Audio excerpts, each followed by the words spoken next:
Are we working now? There we go, there we go. Hello, hello. Greetings. Welcome in, everyone. Hello, hello.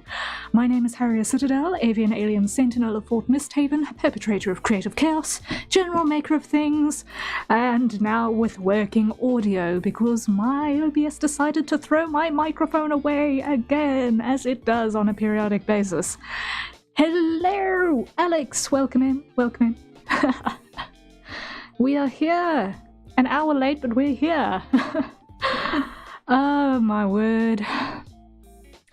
It's been a weird day again. Oh man, it's been another weird day in Misthaven. Gooey. But we're here, we survived. And we are, it seems, mostly functional. It seems like. I've still got to check that my tablet pressure is working and I don't need to reboot my clip studio again. One moment please while I make certain of that.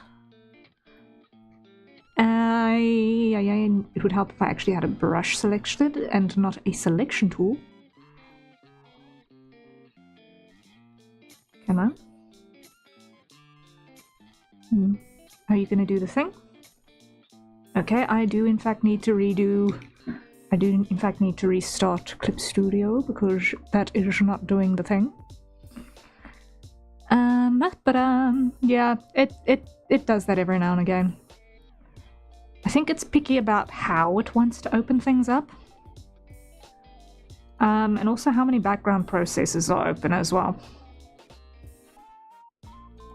But, so we learn the idiosyncrasies of the new operating system. And just get through the things, right? So,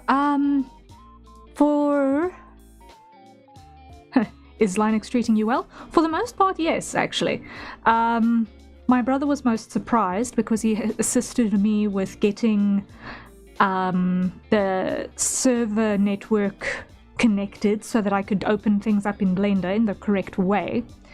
And he was so absolutely surprised when you do something in terminal and it actually did what it says it would do. Like, wait, you mean you can actually give a computer an instruction and it'll actually just do the instruction? What madness is this? It's good.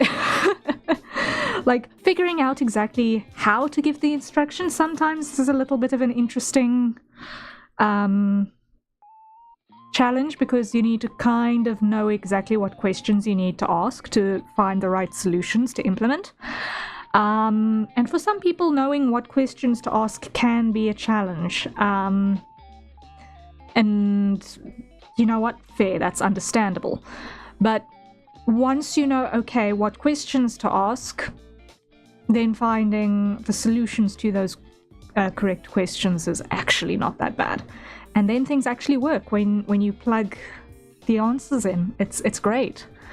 Obviously, Linux has got its compatibility issues with a bunch of things, but you know what? I think it's just going to get better and better over time.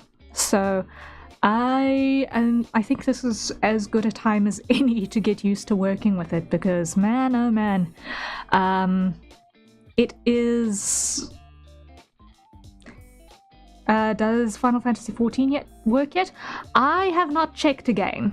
I have spent all of today trying to get Blender working and getting my vertical stream for YouTube working. So that is now currently also now a thing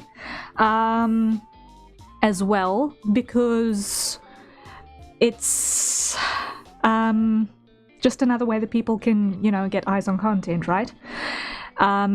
So I spent a fair amount of today making sure that I had scenes in vertical mode that would work. So yeah, now I've got my vertical multi-stream on the one side as well, and it seems to be behaving itself. Chat is working there. it doesn't look like a weird, awful crop, which is also great.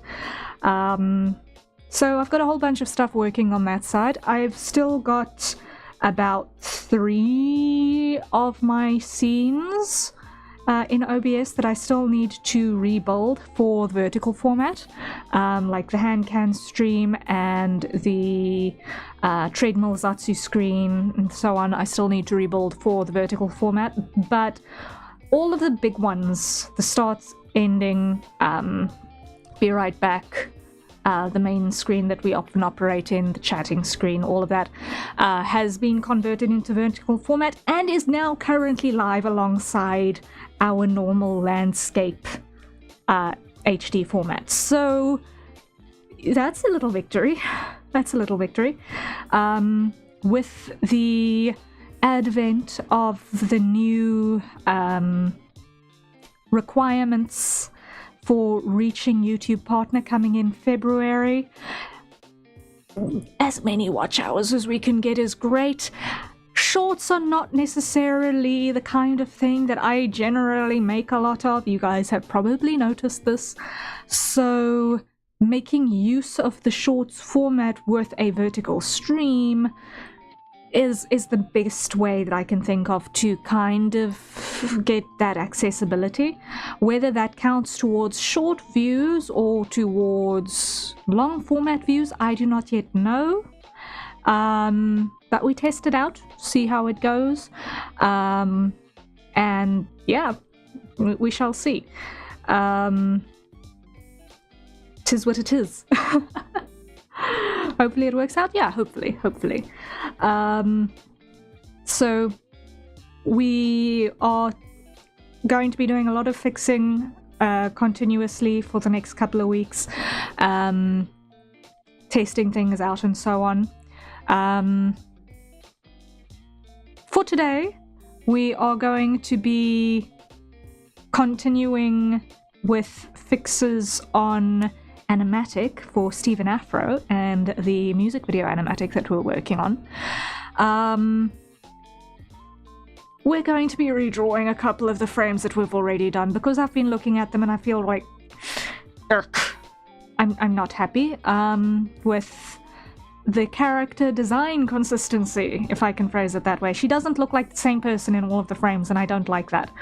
And I know exactly why that is, and it's because I don't have same face syndrome, and it's tricky to get someone who I'm not familiar with drawing to look consistently the same across multiple frames at the moment. So I need to put in a bit more effort into making sure that she looks the same, and not just in terms of haircut and color, but actually physical features need to look more consistent throughout.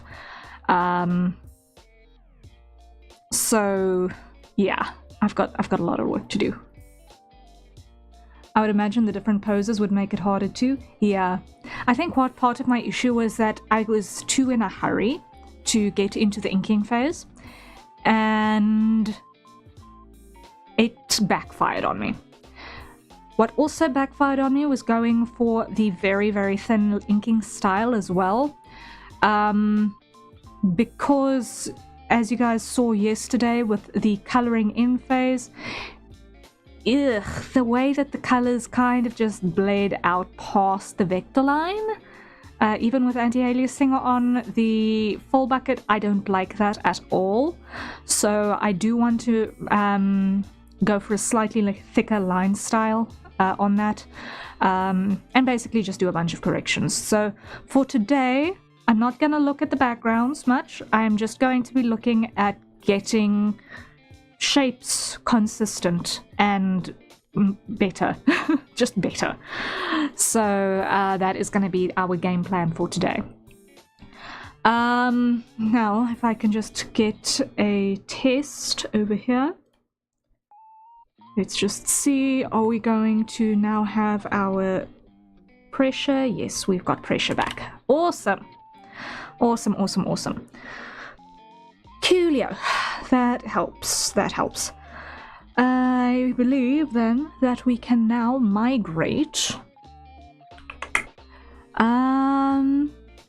wait, before we do, there is one more thing that I want to just quickly add here. And that is...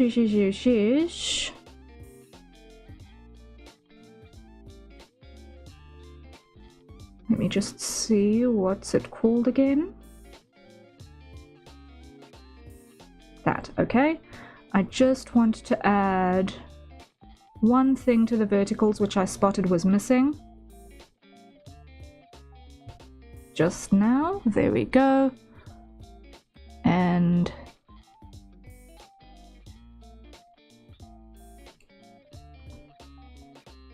almost have it. There we go. Lock. Alright, let us head over to the main scene where we can see what's going on, and it is still stuck on where I was updating my hotkeys. And why are you doing dumb? Good grief, there is so much that is now broken again. Hey, okay, first things first, deactivate. Hide. Activate. Show. Okay, we're back to normal there. Here. Okay, so it is cropping off my wing. Why are you cropping off my wing? Why? Because my wings are just too big. Okay, noted. Wings are just too big. I need to therefore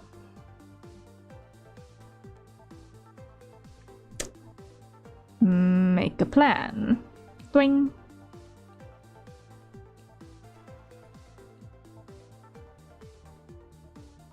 There we go. Note to self, I'm probably going to need to save my wings for I'm gonna need to save the wings for when I'm actually in chatting mode, because they are totally in the way when it comes to actually working on stuff. They are totally in the way when it comes to actually working on stuff. There we go. There we go, there we go, there we go. Okay. So yeah, a bunch of stuff has had a little bit of updates on things.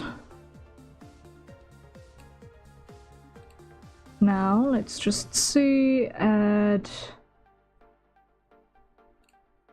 those in there as well.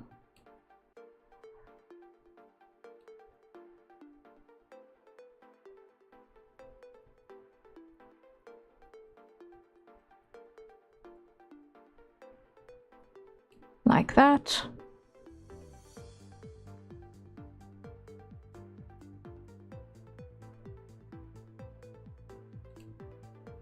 Yeah, that'll do. That'll do the trick. Okay, so minor updates to all of the things and places. Alright, so this is one of the frames that I'm more happy with in terms of pretty much everything. However, I want to just see in terms of our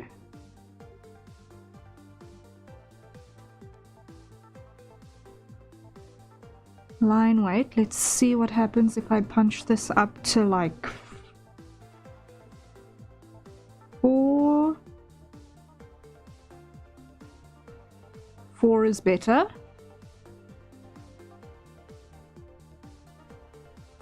4 is better. Okay, over here as well, punch that up to 4. Okay.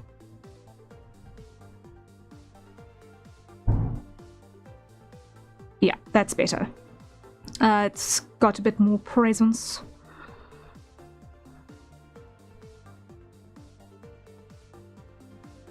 On those lines. Yeah, that definitely looks a bit more there.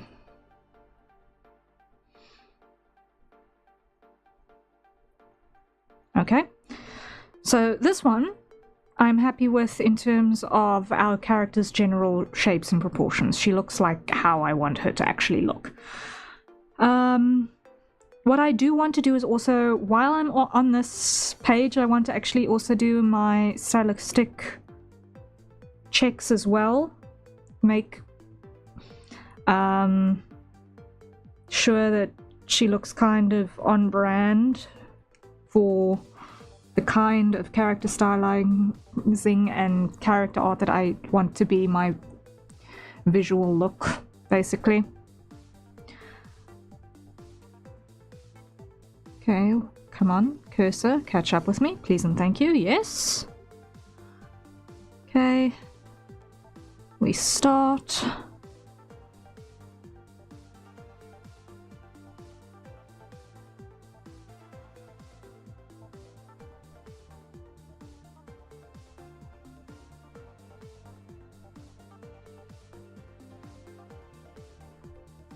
With adding some life to the skin tones.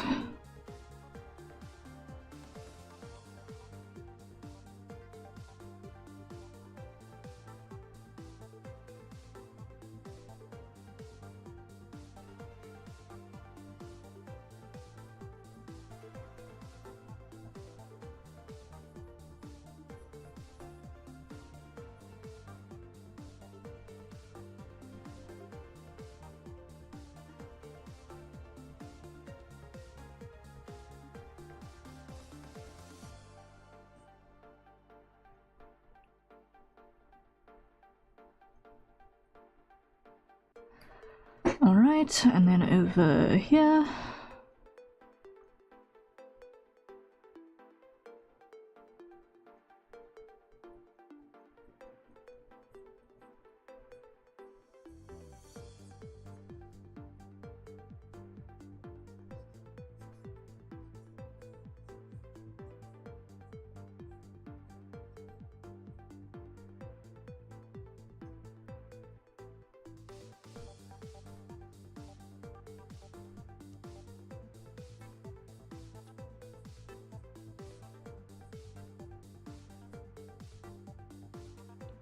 There we go.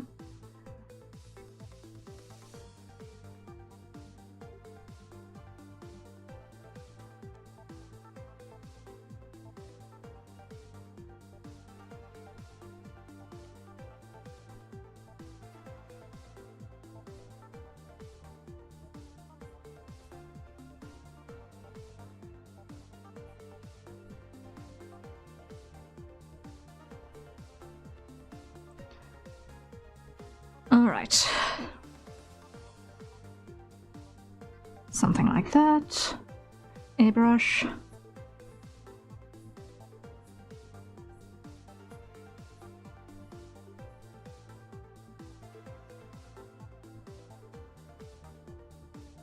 Deselect, there we go.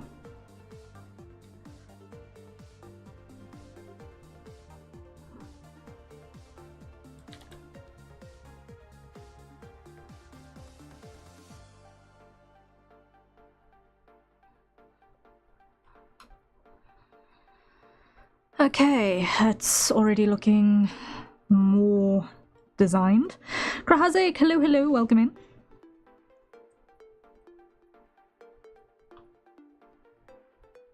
How are you doing?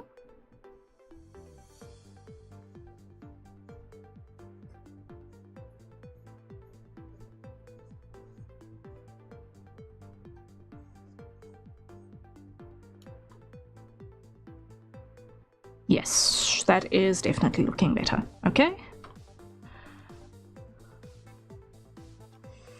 And now we add a linear burn. Doing okay? That's good news.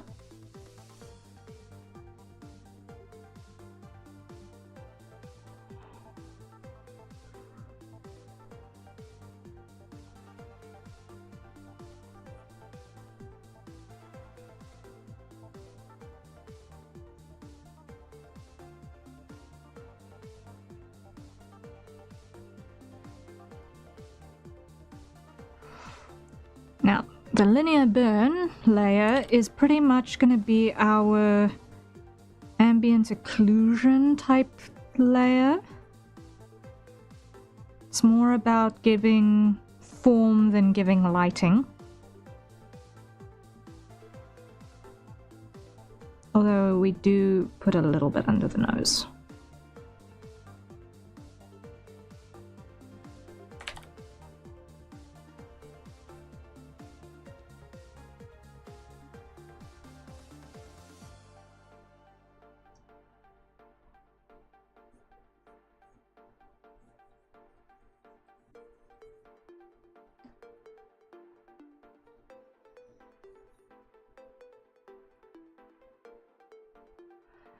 And I don't think that's the brush I was looking for, is it?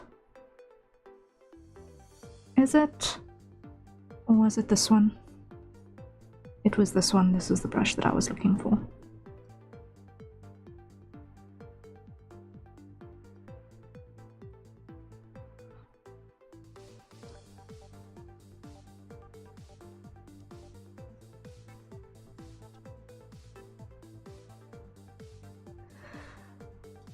There we go. Okay.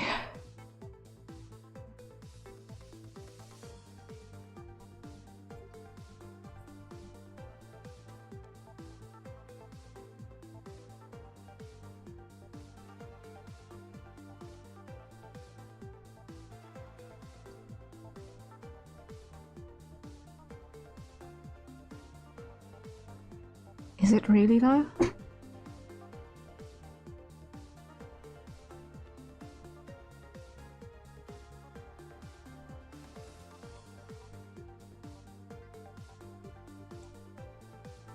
I have my doubts.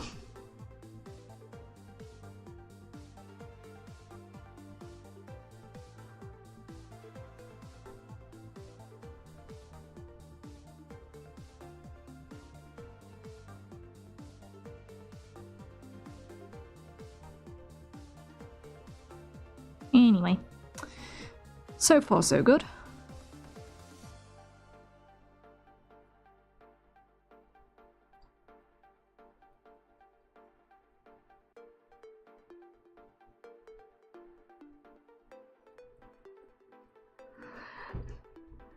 The visitor, hello, hello, welcome in. What's this commission? We are working on animatic illustrations for Stephen Afro, who wrote an original song, and we're going to be, well, I won't be doing the actual editing on the video, but I'm definitely preparing all of the illustrations that are going to go into that music video. That is what we're busy with. For today, my goal is to confirm my rendering styling for how I'm going to present all of the illustrations, as well as making sure that the character art is consistent for our main character for all of the music video. So it's quite a lot that needs to happen, but we, so far, very close to our first hydrate marker, are going pretty well, I think. So far, so good. Let me just hide our flyaway, because now it's just confusing me slightly.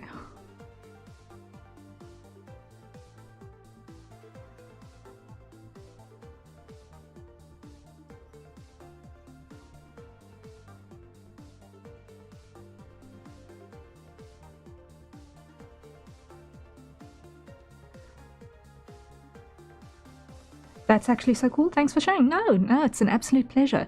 Thank you for dropping by, and thank you for asking the questions. I love getting questions from new viewers. Is this your first time here, or have you been lurking around previously?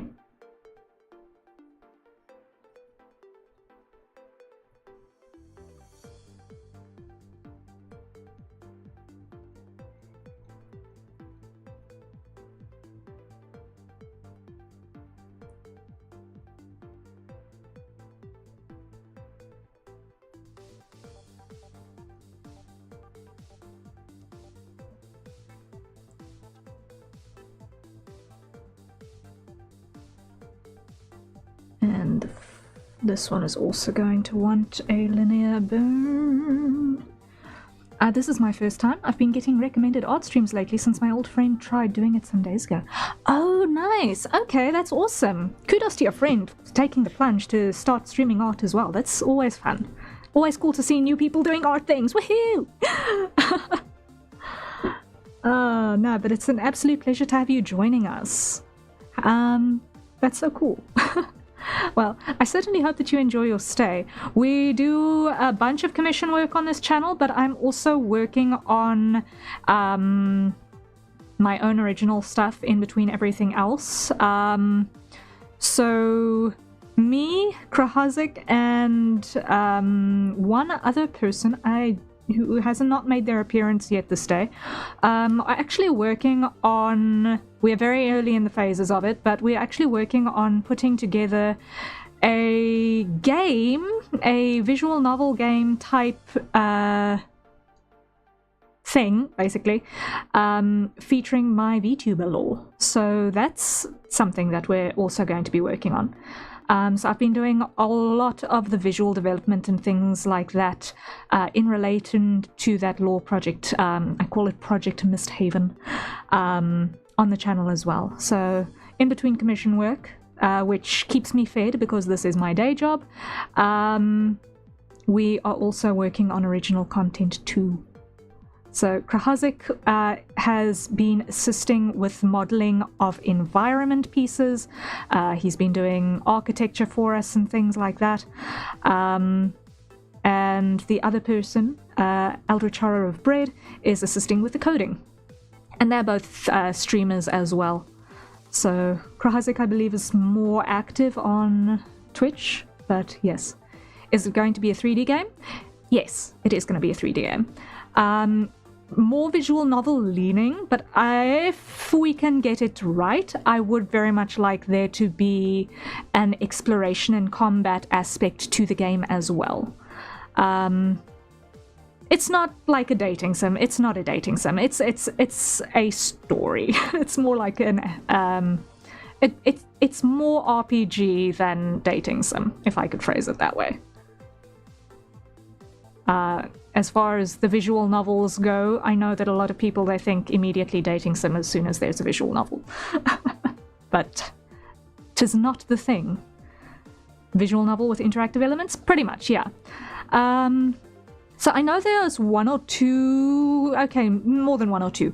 They're becoming more common now to see visual novels that are actually in the 3D domain instead of just being 2D or 2D and pixel combos. But yeah, it's like an adventure RPG. That's probably, it's a story-rich adventure RPG. If that had to be the genre stylistic classification for it, yeah, it would be a story-rich adventure RPG. So that's the goal for that.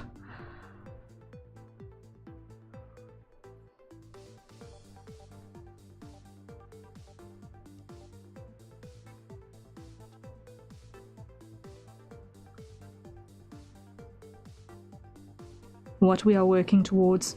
So I'm obviously in charge of all of the character art for all of the madness, including the 3D modeling is something that I'm busy working on, the learning of all of that. That needs to happen. I will be doing character modeling and animation for everything.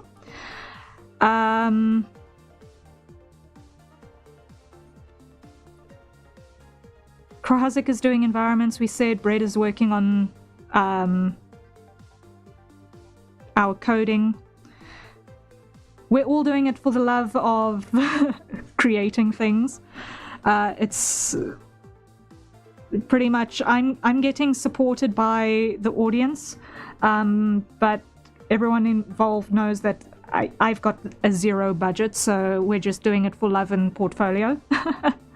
Talking about the project, yes. Hello, Zany, welcome in. Yes, we have a new person coming to visit, and we were just explaining Project Misthaven in a nutshell. Welcome in. How are you doing? I like designing things. Yeah. Krahazik does a lot of ship designing as well, and his starships are really good. It's a passion project. Yeah, it's a passion project. Ooh, fun! Welcome, new person. Yes, well, I certainly hope that the visitor enjoys their stay.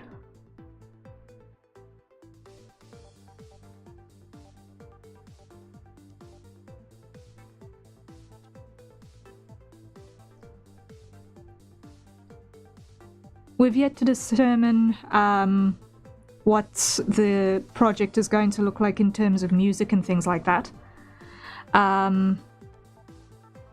For placeholder music, I'll be working with things off of Dover syndrome for placeholders, because there's no AI allowed on Dover syndrome. Yes! But I really want to eventually be able to get an OST commission for the project as well. How did you take your talent to become your day job? What did that look like for you? It was partially raw determination and partially necessity. So straight out of school, I did get an employment that I only got because of a family connection. Because of several reasons, which I can't actually talk about on stream, because they will get me turned into a colander and spaghetti sauce on the side of the road somewhere. It's not pretty. But basically, I spent about 10 years working in the family business. In the meantime, I had been drawing since I could hold a pencil. But family business ended up taking a little bit of a turn for the worse when the economy decided to implode with the pandemic. We were in a luxury industry, and luxuries were amongst the first things to go. And as a result, all of our clients could no longer afford our products, and survival mode hit. And at the same time, the commissions platform that I use, begone, arrived on the scene, and I was very lucky to be able to get in on the early bird of that.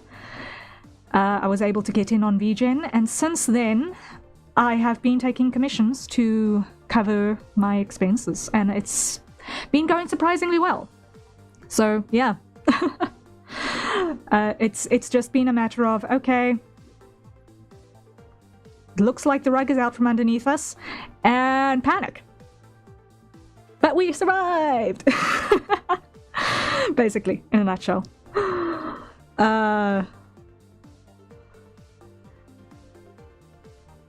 There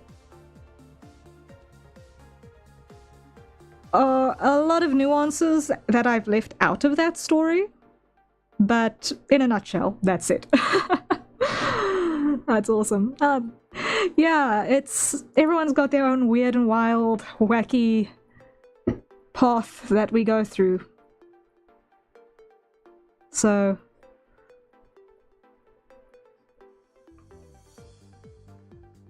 we kind of just make do.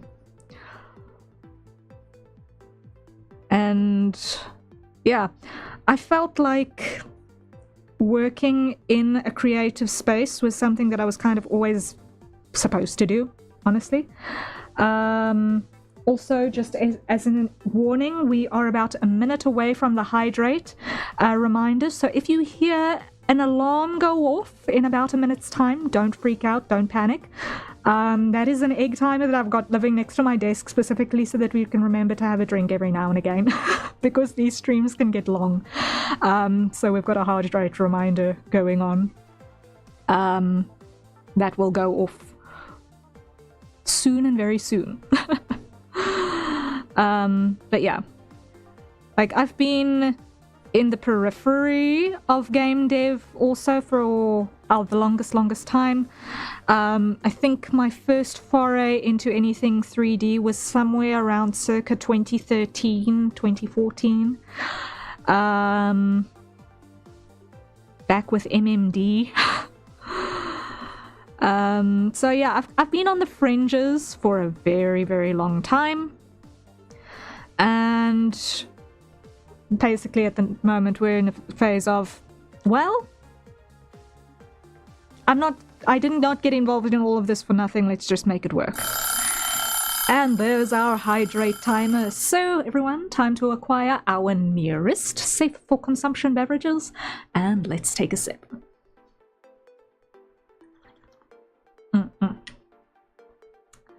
Yep, that's the stuff. I have a freshly made cup of coffee. What is everyone else drinking?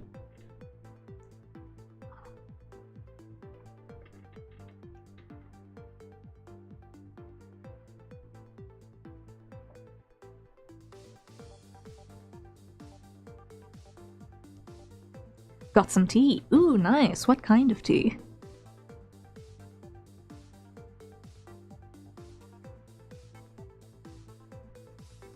Olive water.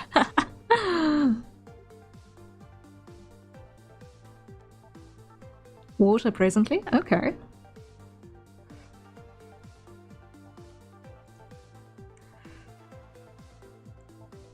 So far we have 3 people having water with suspended particulate. Yorkshire tea? What's in Yorkshire tea? I'm not familiar with that one.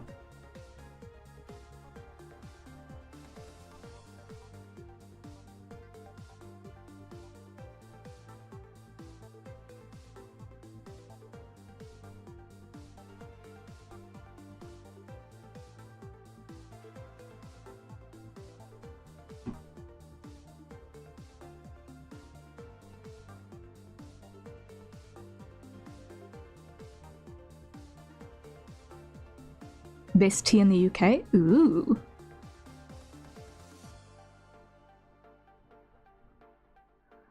I don't know what they put in it, but it's good. Okay. I will need to look that up later. I see.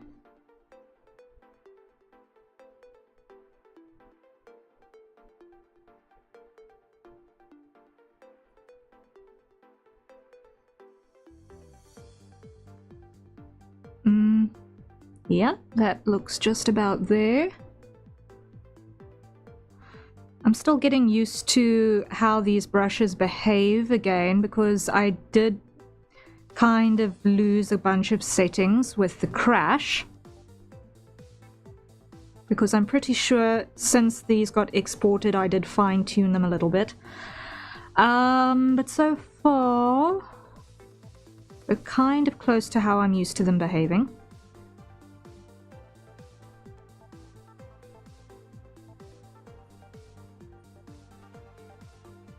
Kinda.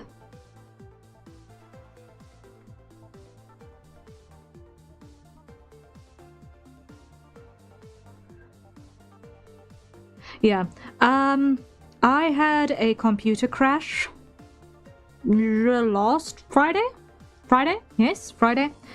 And it completely annihilated my Windows OS, so I had to do an emergency conversion to Linux over the weekend, and I'm still busy just making sure that everything is working as well in between everything else.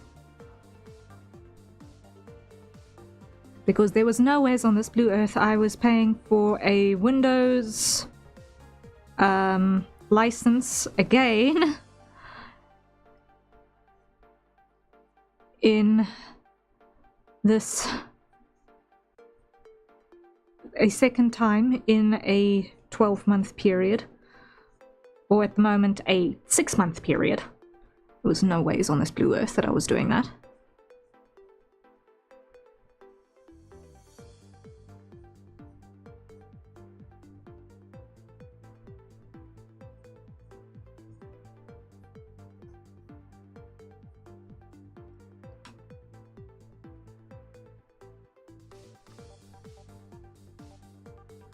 All right.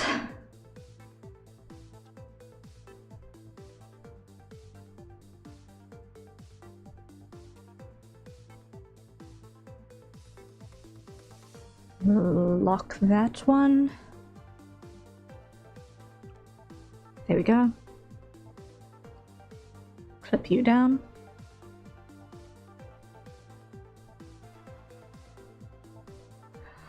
One time I was messing with the out of OS settings and repeatedly turning my PC on and off. Then I heard a sound come from my PC.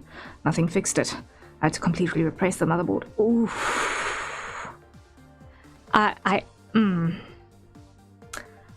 I can understand that pain. I can understand that pain. Couple of years ago, I think it's about 7 or 8 years ago now. I was working on what was at the time a really hot gaming PC as my primary workstation. And it was between drawing and working on Blender for 3D stuff. I can't remember what I was doing at the time. It suddenly shut itself off, would refuse to switch on again, refused to switch itself on again. We sent it to a repair place, only to discover that there had been a hole burnt into the motherboard. I still have the laptop, but we have not gotten a replacement motherboard for the laptop. I don't know why we still have the laptop. But yes, we just burnt. I just worked it so hard that I legit burnt a hole in my computer.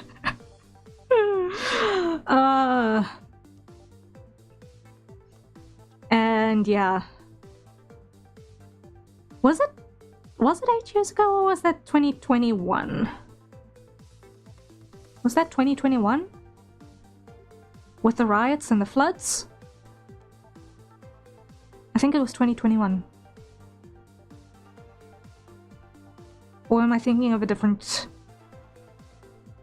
Oh no, 2021 was when I sent a motherboard to get repaired, and it was during the riots and the floods, and when it came back to me, they sent me a different motherboard with the repair place's version of Windows installed on it, which did not activate properly, and since then I had to work for several years on a cracked version of Windows that was not fully functional. Right, that's what happened.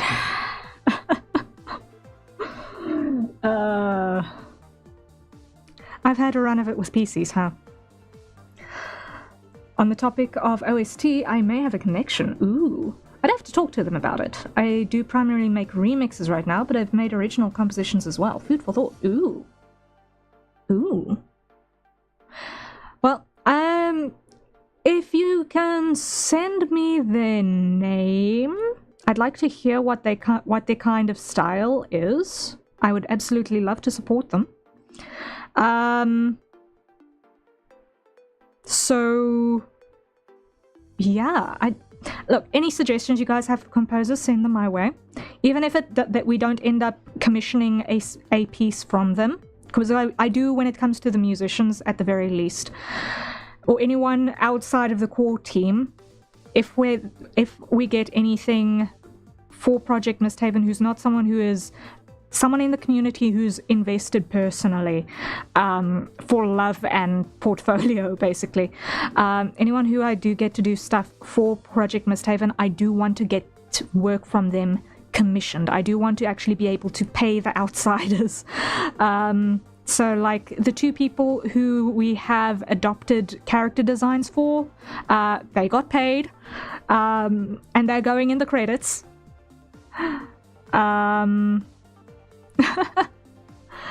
But no, even if it's their remixes, just I would love to hear what kind of work they do, because depending on what kind of sound they generally tend to compose for, it might be appropriate for more one part of the story, or more for another part of the story, or maybe for a character theme, or maybe for a place theme. You never know, right? Maybe they're someone who makes great compositions for a combat scenario. Maybe they're someone who makes great compositions for an exploration scenario. You never know. So I'd like to also be able to potentially spread the love around a little bit as well. Composing would be so fun. I'd love to get into that sometime. I feel like the way I play piano is very atmospheric and soundtrack-like. You play piano? That's awesome! Jealousy. I so wish I had invested more skill points into music when I was younger. So desperately wish I had. But man, that is so cool.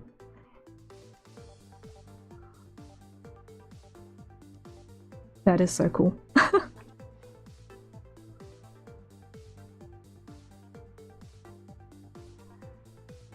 Yeah, because we all do have a couple of locations that would be explorable.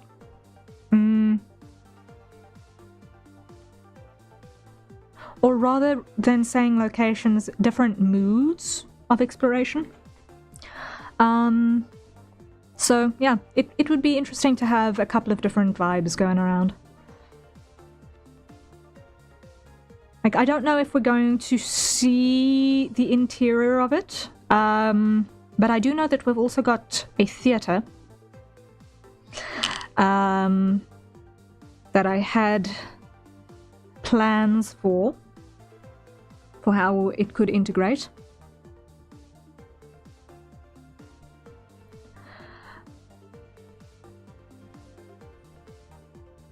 But at the moment, those integrations are entirely in DLC type territory.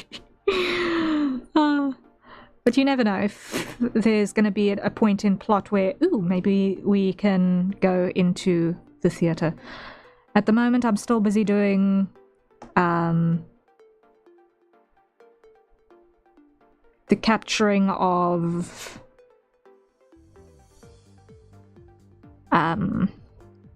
major plot points, because it's going to have multiple playable routes to the story as well. So with that being the case, there is a lot of writing to do.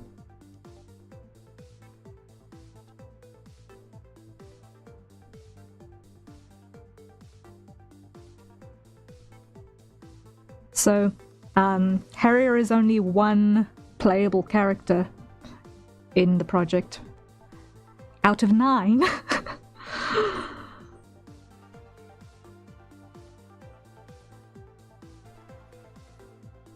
That I need to still write for. And I need to write them in tandem. Otherwise, what will end up happening is that not everyone's parts are going to integrate into one another's nice and neatly.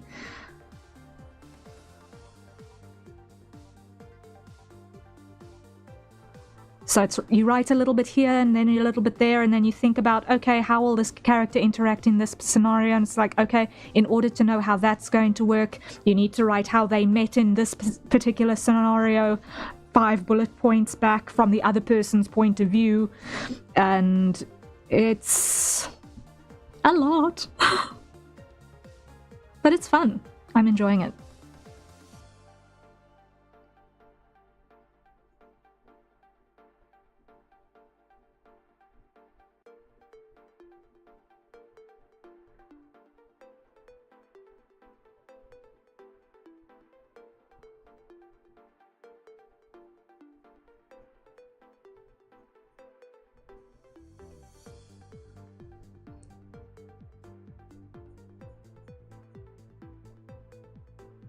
I do feel like this is a little bit laggy.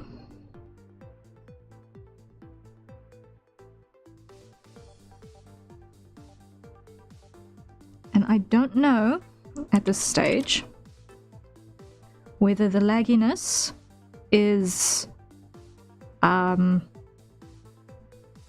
compatibility, my machine not talking properly with my GPU, or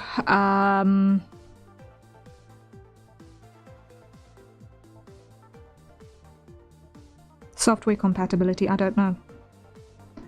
Or just the massive file size that I'm working with.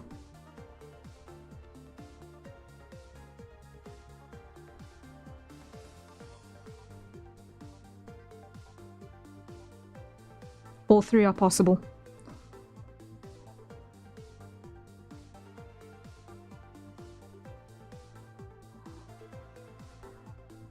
There is one thing to be said for lag, though, and that is that it forces you to slow down while you're working.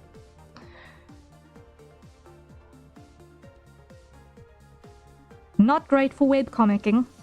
I'll be very honest, it's not great for webcomicking. But for generally checking that your maintaining certain quality levels, maybe not so bad. Posted my composer suggestion in the project Discord. Thank you. Greatly appreciated. I will check the person out. Thoughts on AI? If I said my thoughts on AI aloud, I would find myself disappeared from the planet because of the corporate overlords, who would consider me a danger. No. I'm thoroughly against generative AI. But I also know that it is a nuanced topic. And that the general quote-unquote AI that we hear flung around in the media nowadays specifically generally refers to the generative AI, which is chatbots and things that pretend to be artists. But before that boom happened, it was generally in reference to a great many other things as well, some of which were actually useful, including but not limited to procedural and computational systems. And basically things that crunch numbers so that people don't have to. For example, the motion tracking that is in place so that the camera in my iPhone can recognize what my mouth is so that it can translate that into a system that my VTuber can use. Like, I know that that's a kind of AI, but it's not generative. It's not stealing from one person to mash. It's not stealing from 100 people to mash together for one person, and probably badly.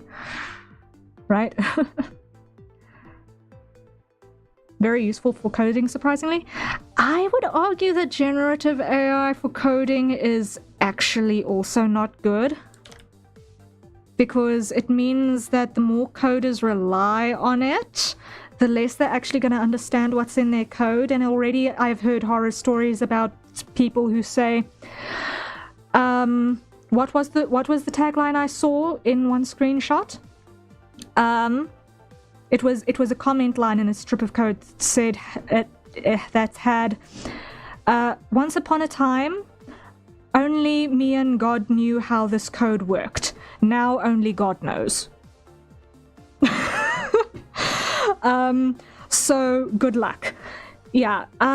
With the way that generative AI is making thought and understanding processes skipped by the people using them, I'm also very, very hesitant when it comes to the idea of using AI for code, honestly.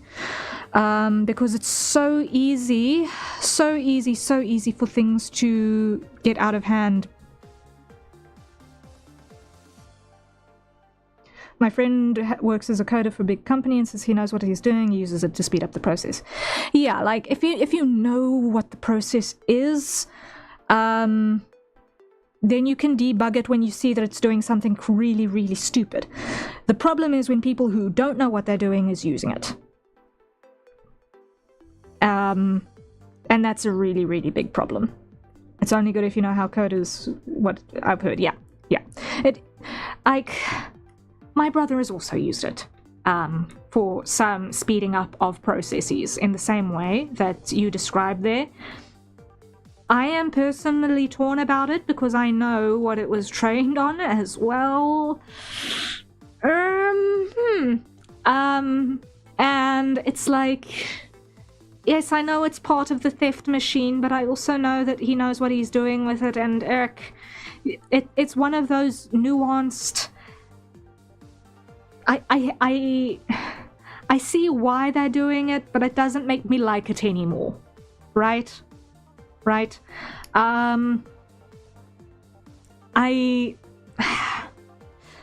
personally,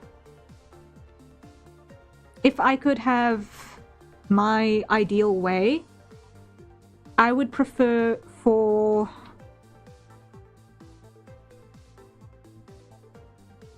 generative AI to stay thoroughly out of my space in every way possible. Personally, I don't like it at all.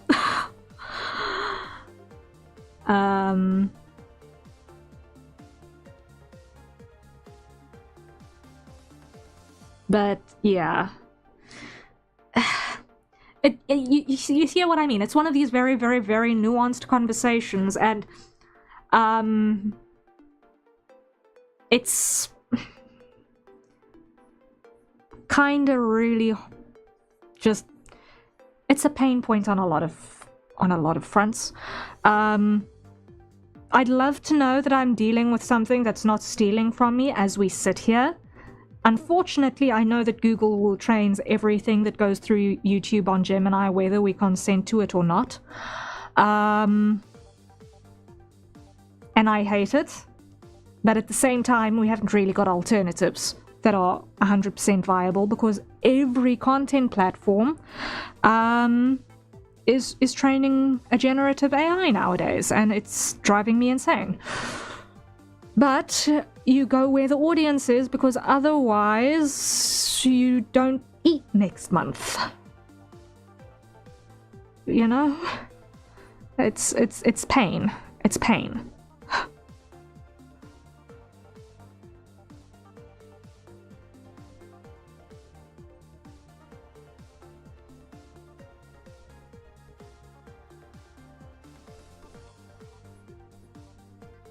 And half of the issue that I have with it is that people know that there aren't alternatives, which is why they push for it in these big corporations, because they have the monopoly. They can force you to not have the option.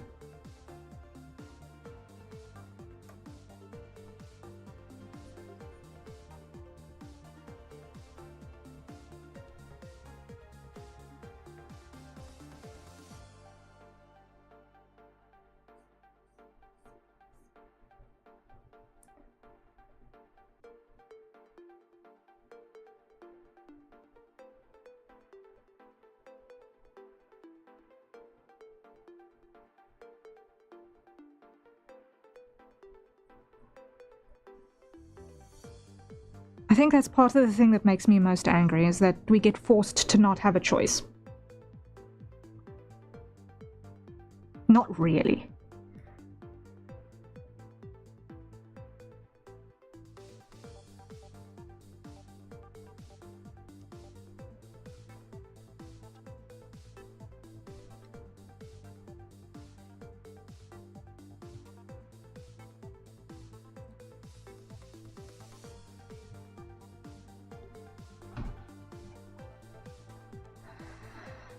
All right.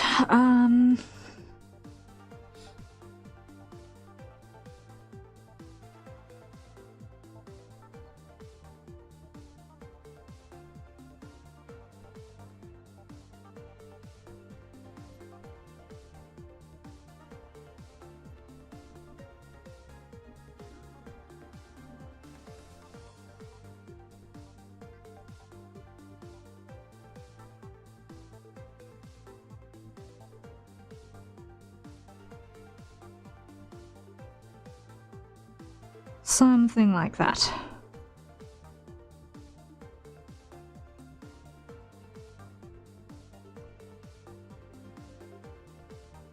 Okay.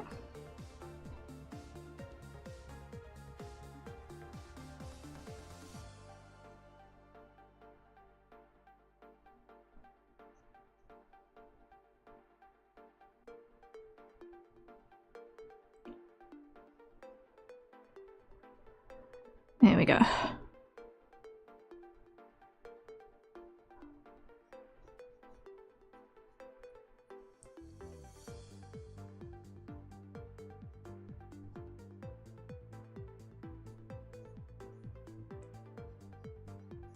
But once again, just to put it on record, I don't have any issue with like procedural and process and pattern recognition AI. Things that see everything above this ratio count +1 type things, or does this and this look the same type things?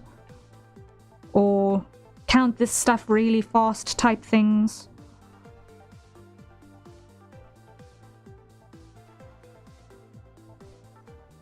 That I've got no issue with, because those are usually in applications that make sense for a machine to be in charge of. Grabbing information quickly to be able to show to a human being who is then going to make a decision on what to do with that information.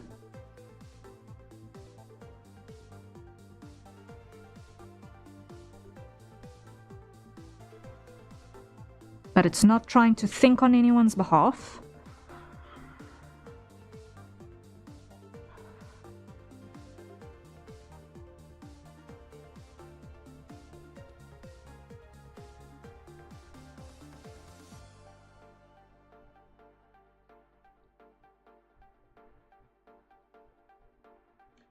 I don't like how any of that ended up going.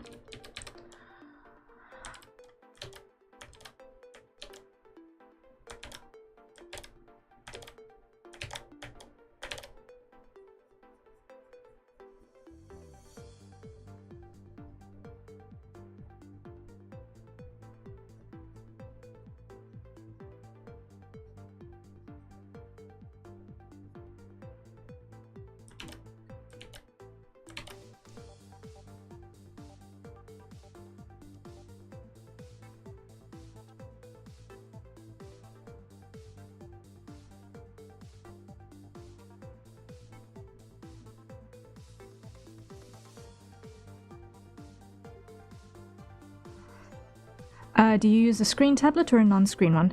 At the moment I'm using a screen tablet. I am using a Harrier Canvas Pro 24, the 4K version, the old one. We acquired this one about 4 days before the new Canvas Pro 24 was announced.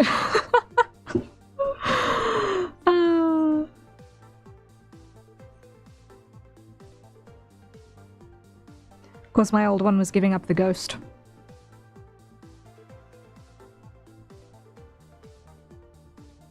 Once again, big thanks to Alex for the screen tablet. It's helping out tons. Being able to see where I'm working. But for the longest time I did use a separate tablet and monitor for a really long time, actually.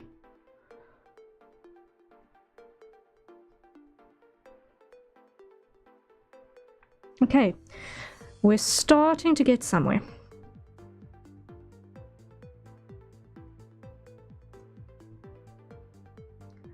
I wouldn't say I did much. I don't remember how much I sent. More than half. Alex, you sent more than half. Let me just be very frank on that front.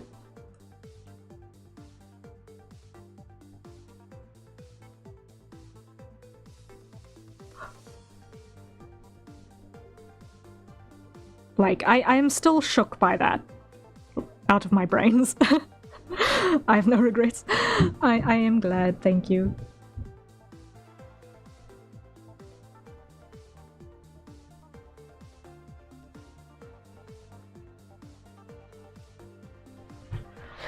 Okay, can Chaos Cat get out? He should be able to, he knows how.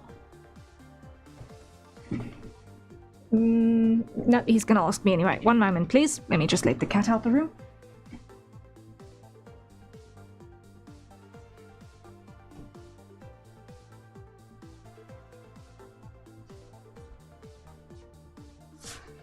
Alright, you know what we never did? We never reset the hydrate timer. And we are now 5 minutes late. So, everyone, let us acquire our nearest safe for consumption beverages and take a sip.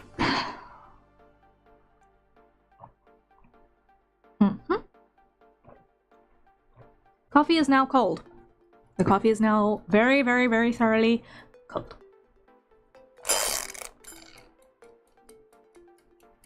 new timer set. There we go.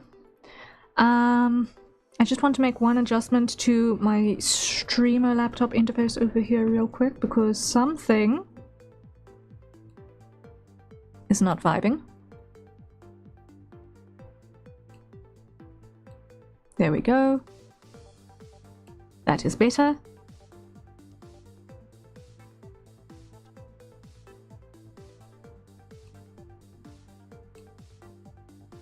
That is distinctly better. Okay. I went and installed a cat hole in my door. Ah, yes. That is indeed a solid plan.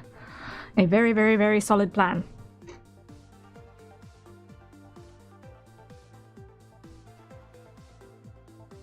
I have contemplated this.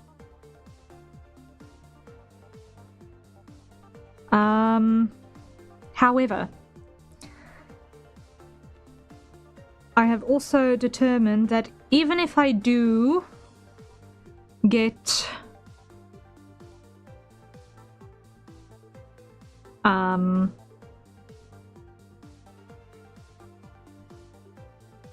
do put a cat door in, it's not really going to particularly help me very much, simply on account of my cat is still going to attack my knees when he wants to be taken to the food bowl.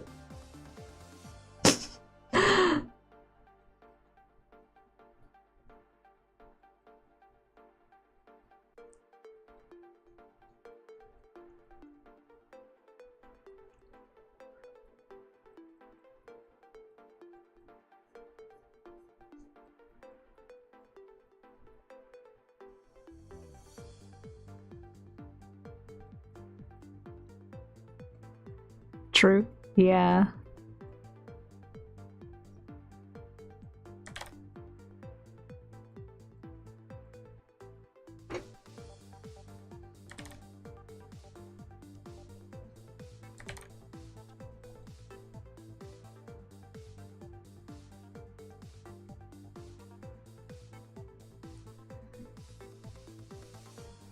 Alright, and I'm going to clip that down. What I want to do here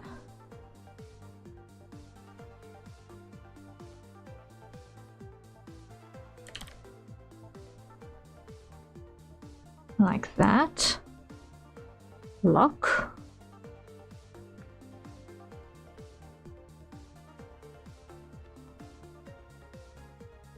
I had considered putting in a cat door that could be locked, but the pass through the hole was cheaper.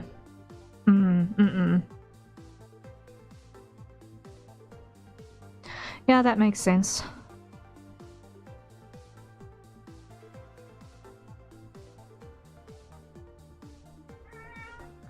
Yeah, Chaos Mal. Where are you? And what are you going to break? Oh boy. I have no idea where he is now. Oh, he's playing with the door.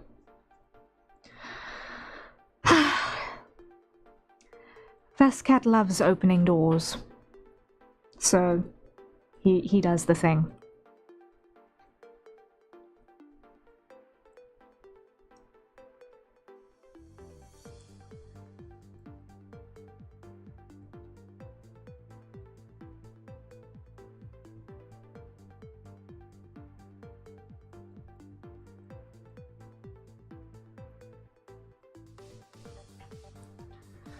Alright, now, lashes, lock.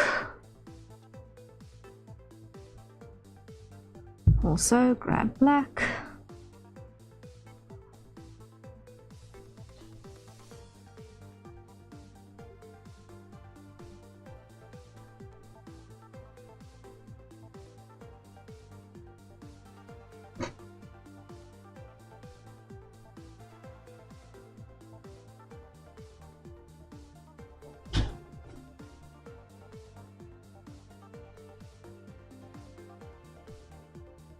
Or rather, do I want to do it this way? I think I want to do it this way instead.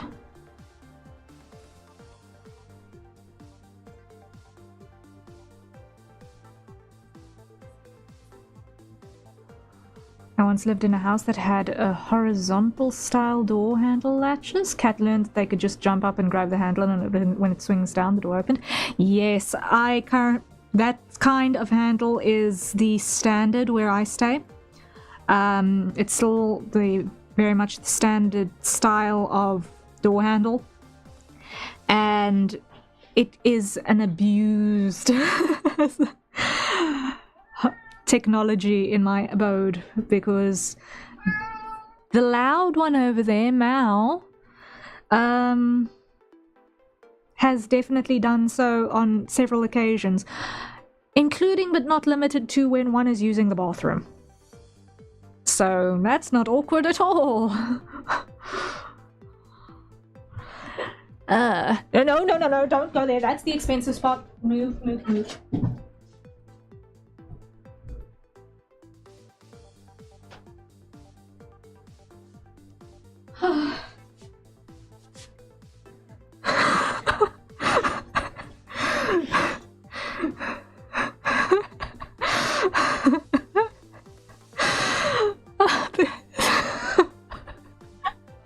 When the cat does the expensive things and you need to run, there is no time to think.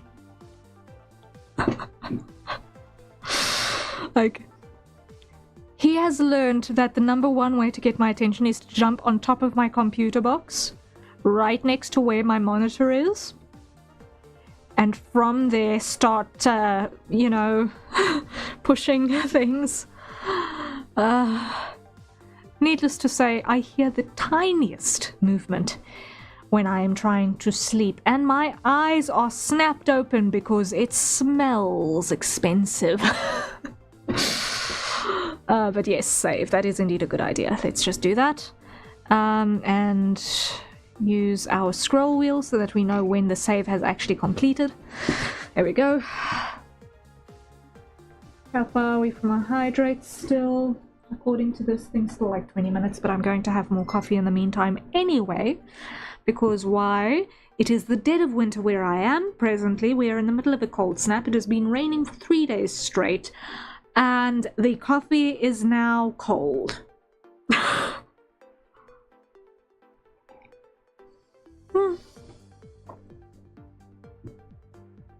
The coffee is definitely cold. Right. Right, stylistically, I'm thinking that we're getting closer to the mark. I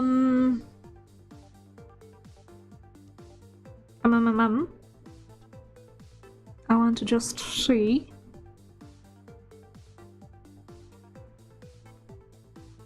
It was cold 5 minutes ago. Yes, it's colder now. 5 minutes ago it was lukewarm, which is basically room temperature if you happen to be in a British summertime, midday. Now it is nearing iced coffee levels of cold. In other words, it feels colder in the mouth than air temperature.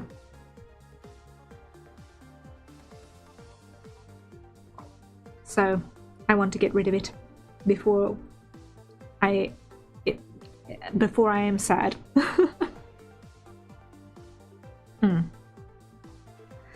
Still waiting for save to finish. Yeah. Big files. Much to save.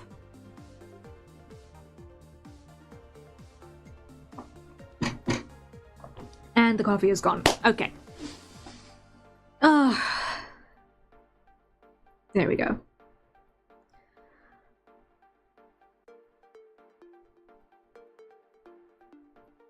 So,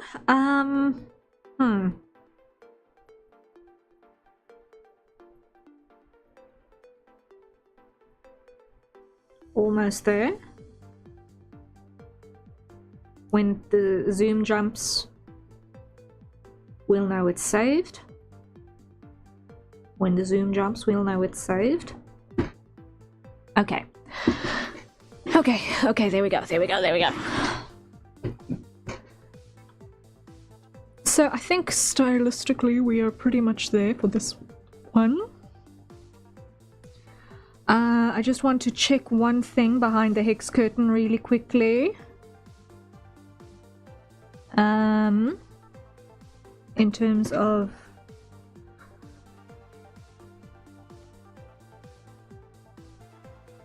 layer order,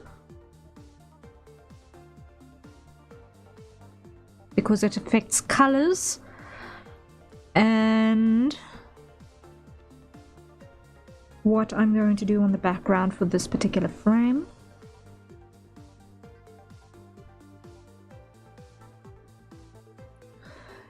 Edit, reverse gradient.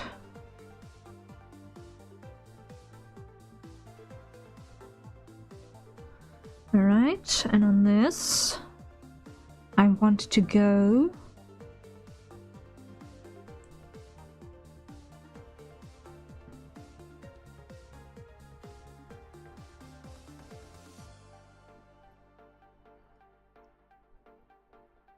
almost, no.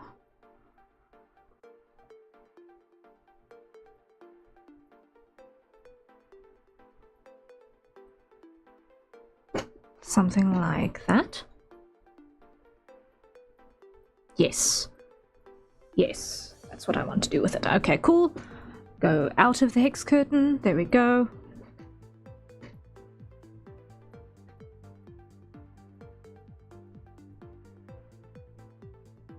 Yes. Yes. All right. And now I want to add this to my color swatch.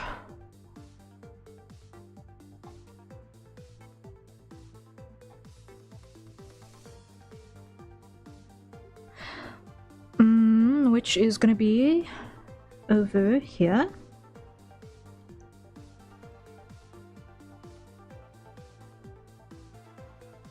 And I want to duplicate this layer. And I want to grab it. Not that one. I want to go grab you. Like that. Okay. I've still not fixed my fonts. No!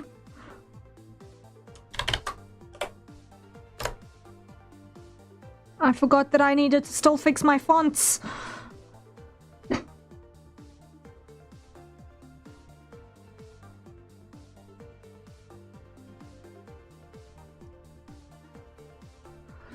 Ugh.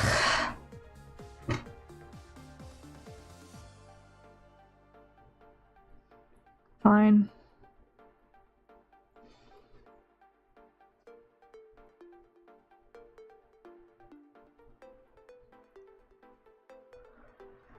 Now where was I? Collapse this, which is not somewhere you can see. Come back here. Alright. Now I want my gradient. I want foreground to background. I want that to be that to that.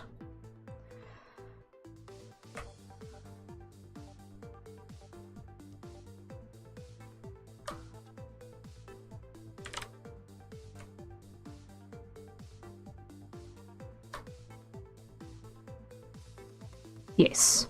Okay. Yes. That is the kind of background that I want on this particular shot. Save button.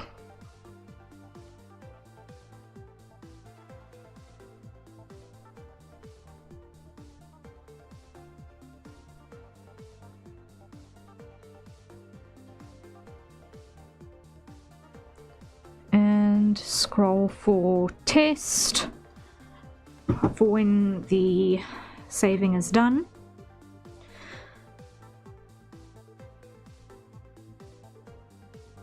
Because the last thing I need to do on this one is going to be a little bit of highlighting on the nose and lips and on the nails, and then this one is done.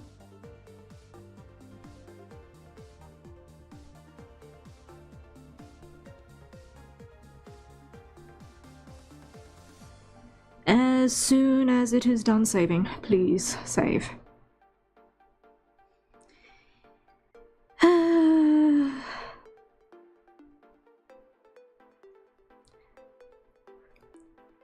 Still saving.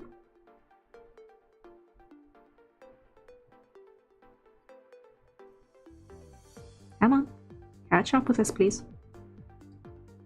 Okay, so, note to self, the save button is a wonderful way to go into Zatsu mode, right? Oh boy, it takes so long to save. Why do you use this program over Photoshop? There are a couple of reasons. I've been using Clip Studio since it was still called Manga Studio, so it's been quite a number of years now. And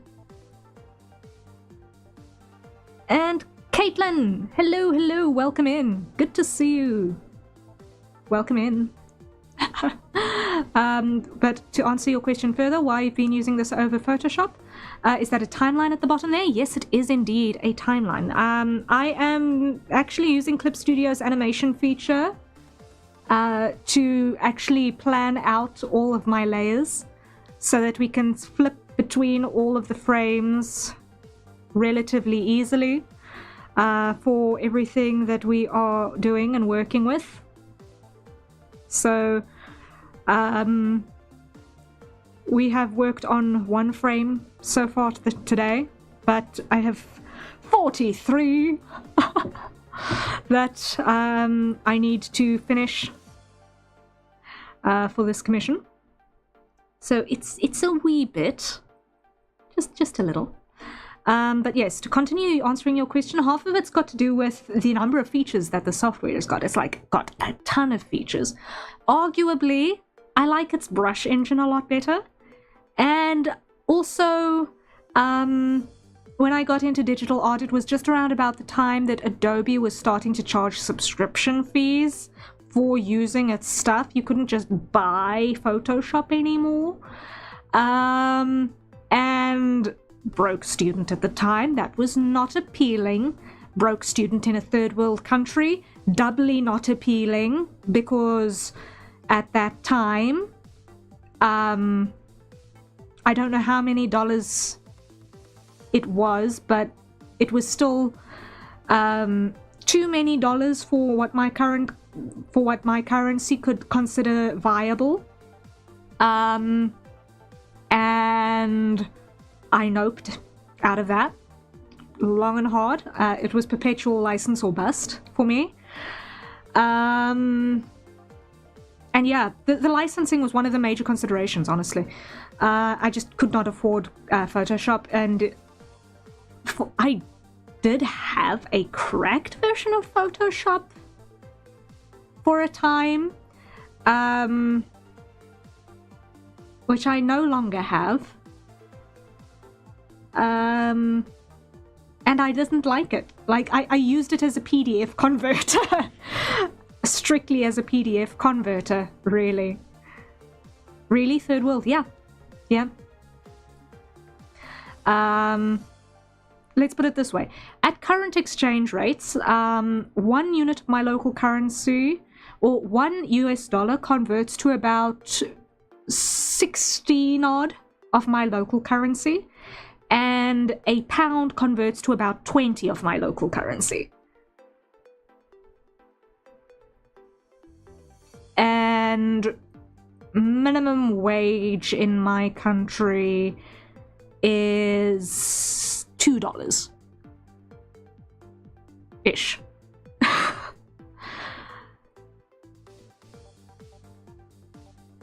That is current state of affairs. And it's all in the news all the time for all of the wrong reasons. So, yeah. We try not to talk about that much. But no. I know that my accent might be a little bit confusing on that front. I am in fact not British. I just listened to a lot of BBC when I was a kid. But yeah, depending on who I'm speaking to, how tired I am, and how much I'm paying attention to how I'm articulating things, my accent actually moves around quite significantly. Everything from a little bit British to a little bit more Sometimes a little bit of Celtic creeps in there, sometimes a little bit of Cockney creeps in there, sometimes a little bit of Australian creeps in there, sometimes a bit of American creeps in there. It's a little all over the show. And every now and again I throw in an Afrikaans word, because how do you speak without mos and somme, right? There we go. There we go. Yeah, so dun dun dun, South African.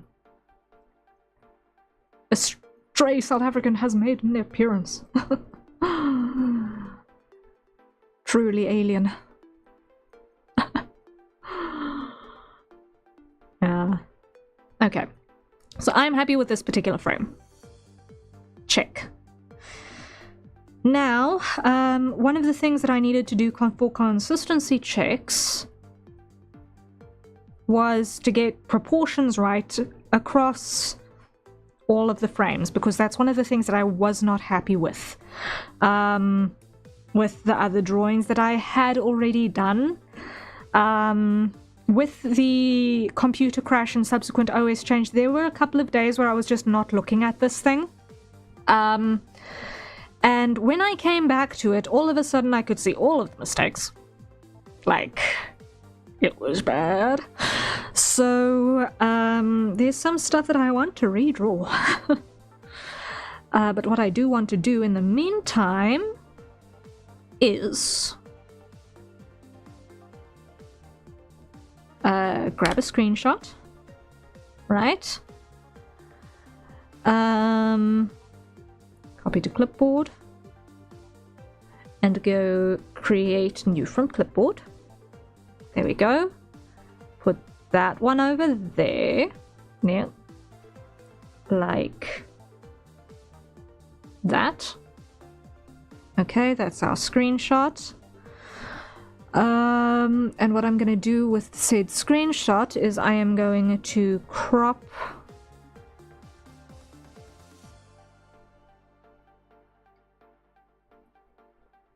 like that. Yes, it is indeed the button I'm looking for. Okay. And use that as my proportional reference for the rest of the illustrations. Okay. Because if I come to another frame that I had done that I was definitely not happy with, namely this one, it does not look like the same person, by my reckoning. I do not feel like it looks like the same person at all.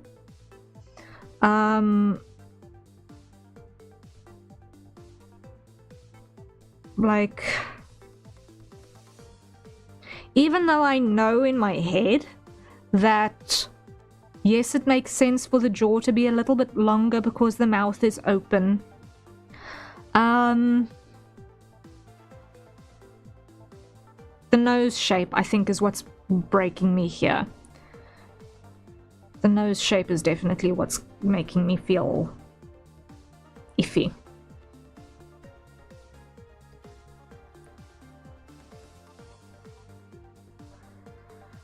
Okay. And subsequently also where the corner of this eye is and this brow shape. So what all is included there? There we go.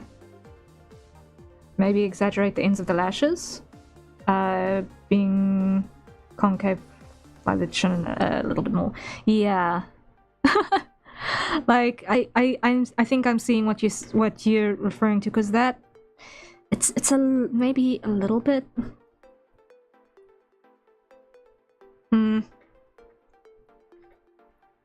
Or maybe it's the lack of color that's making it not obvious. We'll figure it out. We'll figure it out. For now, let's do this. Start by increasing our line weight from 2 to 4. There we go. As a starting point.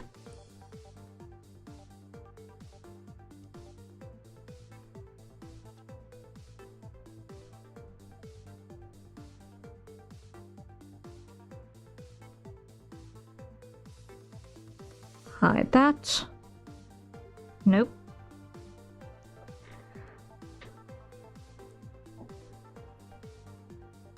The horizontal perspective of the face is similar here.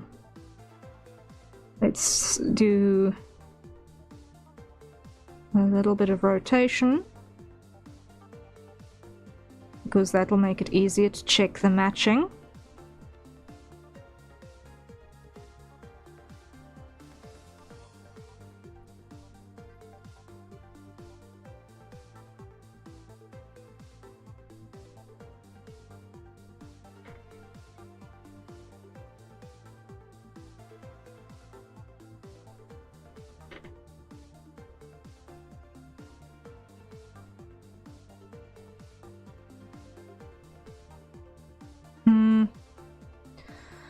So what I'm thinking,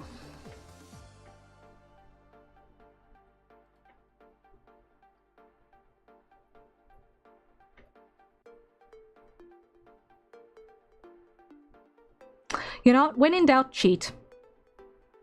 When in doubt, cheat. What I'm going to do here is I'm going to go copy here.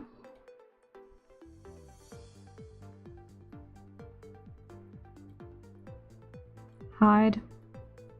Hide. Paste.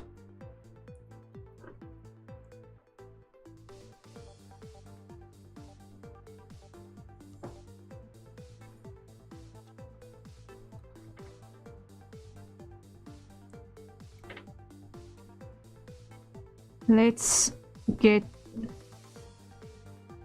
a closer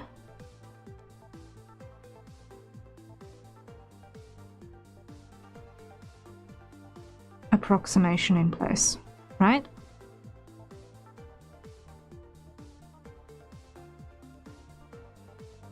It won't be 100% because there's a little bit more of a tilt away from the camera.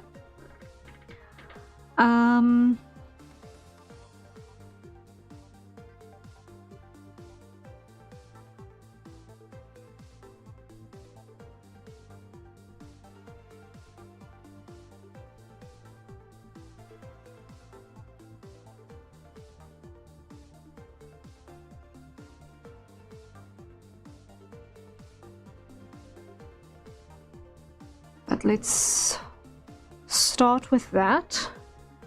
Reduce opacity. Yeah.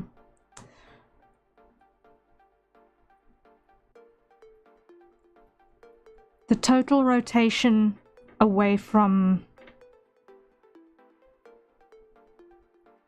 Okay, that's not going to actually help us. Begone. Okay. Issue is definitely the nose.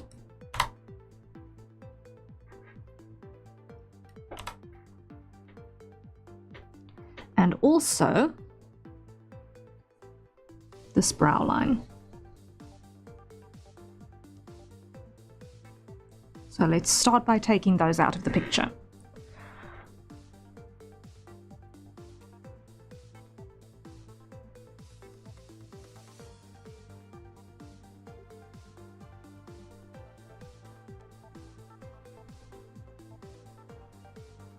All right. Then over here, what we're going to do is we're going to sort of measure this out. So over here we have space. Let me just do this on a second layer. 1,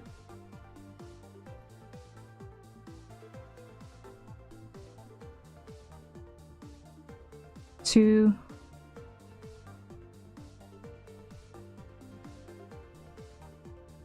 come on.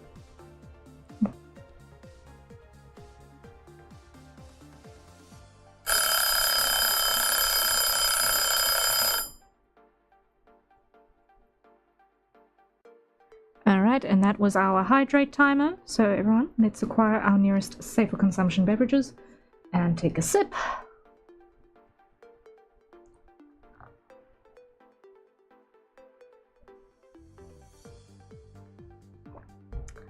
Okay. So that measurement is not the one. Let me see. Okay. So that's an interesting one. So from the chin to the nostril is the same as from the forehead to the eyebrows.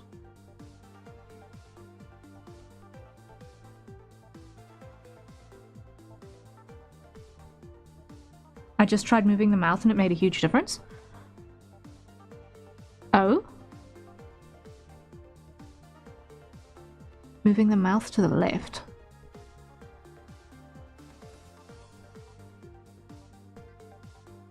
Alright, let's give that a shot.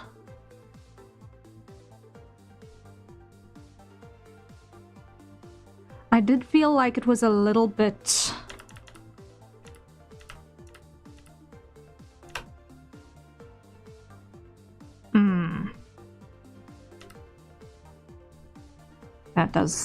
That does look better. And flip. Yes. Good call.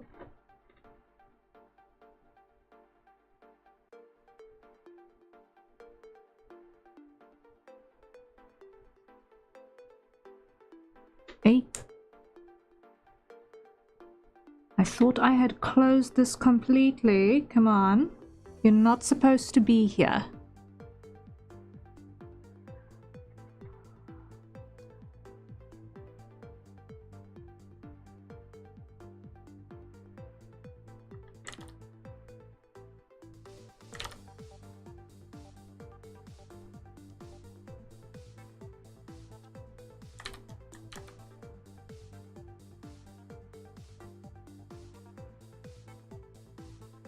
And why is my stabilization on 100%?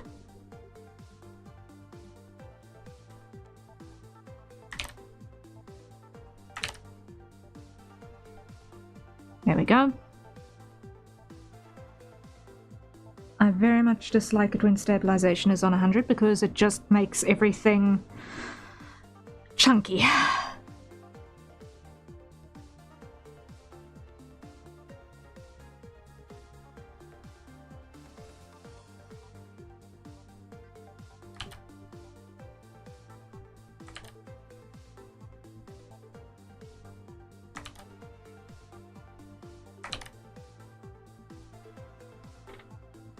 Okay, one moment please, guys. I hate it when that happens, or when you press a number and the opacity goes down. Yeah. It's just one of those little annoyances. I'm currently working on a 4K monitor as well, which means that all of the buttons are tiny, tiny, tiny. So it's so much easier to misclick.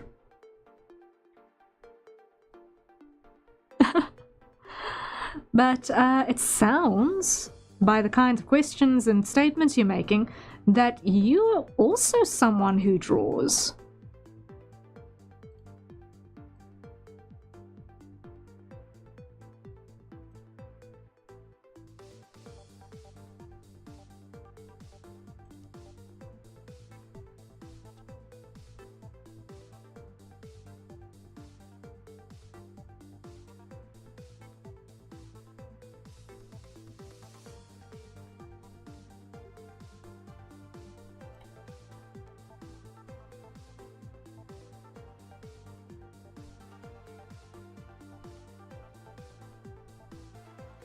I'm just quickly trying to make sure that my Discord doesn't do the stupid.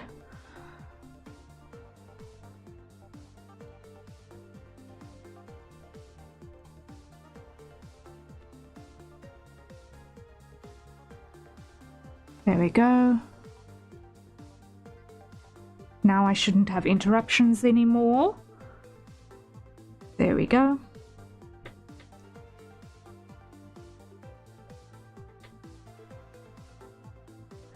I do some. I've gotten back into it as a hobby while doing graphic design and marketing work from home. I see, I see.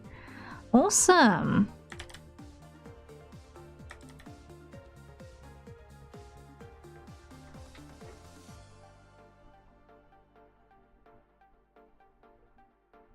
It's always nice to meet other artsy people on the interwebs.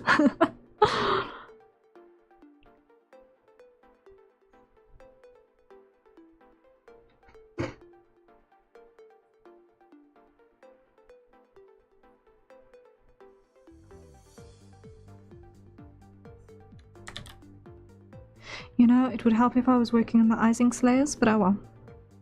I'm not going to have these separated anyway. What games do you play? Very, very, very few, honestly. I almost never make time to play games. I've been kind of a little bit in survival mode lately. And on deadline grinds. When I do play a game, I err towards Final Fantasy XIV. I am in the process of doing a free trial completionist run. I've just recently finished A Realm Reborn. I'm yet to go into the first expansion. I'm kind of still in the patches between expansions. But I'm pretty much at the moment kind of doing as much pre-expansion side questing as I can. But it's been going slow until we're kind of like... It was a little bit more than a week ago now. A week and a half ago-ish. The last time I had logged in was like 50 odd days before then. Because work. So, needless to say, the amount of time that I actually get around to gaming is minimal at the moment. But I would like to get to the point where my balance of time can be spent a little bit more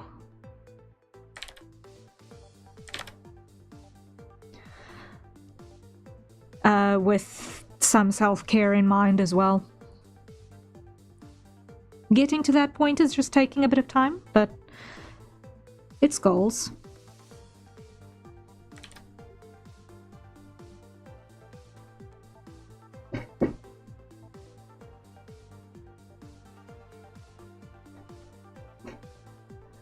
That's actually pretty impressive. You're super busy. Yeah, it's I'd like to spend more time playing it. Honestly, I love playing the game.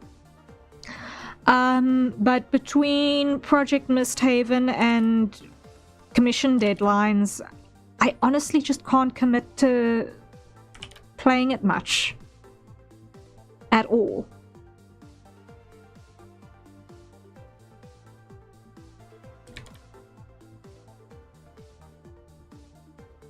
But yeah, super busy is kind of probably the best description for my general state of existence that one can come up with.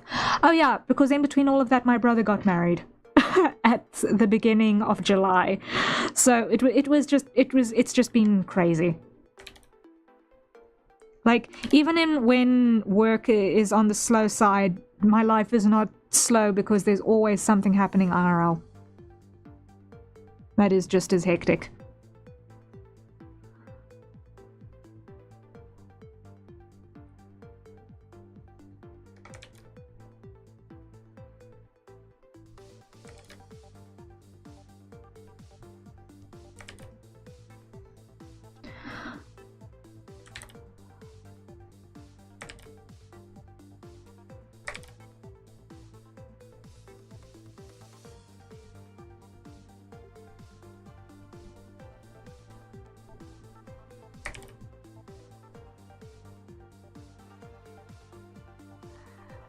this year's been in consistent flux for you?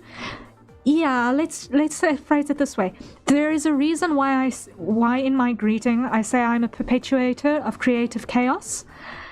Some of the chaos is of my own making, some of the chaos is not of my own making, but existing chaos I do. In existing chaos I absolutely do.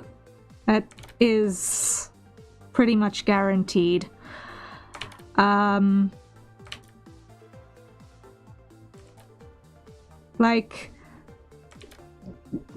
Let's phrase it this way. There is never a dull moment. I cannot remember a single time in my living existence where I have been bored. I've always been too busy to be bored. Tired? Yes. Burnt out? Yes. Bored? Never.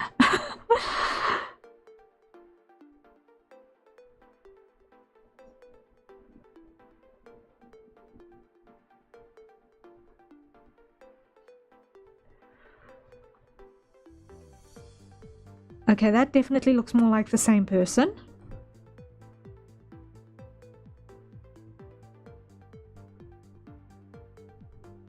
Still not happy with the nose, but we're definitely looking more like the same person.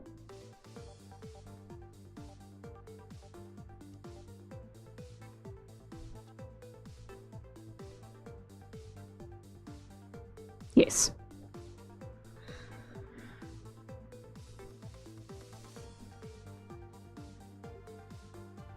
Try the mouth just a little bit more to the left and see what you think. Okay, let's give it a try.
I can't decide.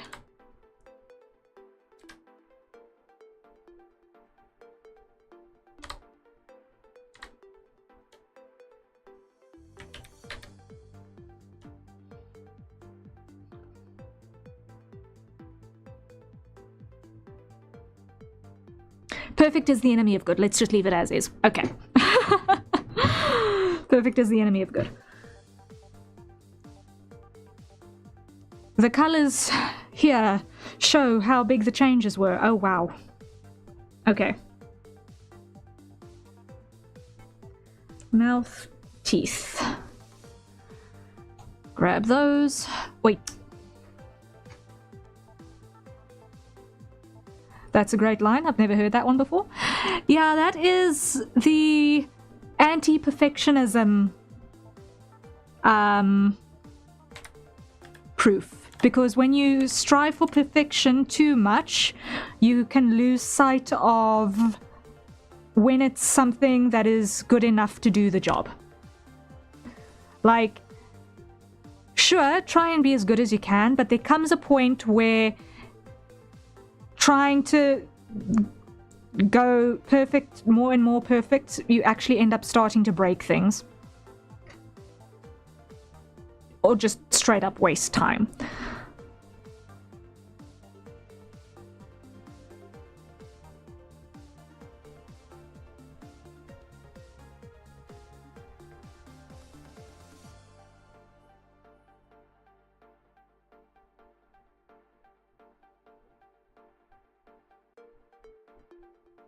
Like, you can try as hard as you can to still do a good job of things, but there's no point sometimes in completely overdoing it.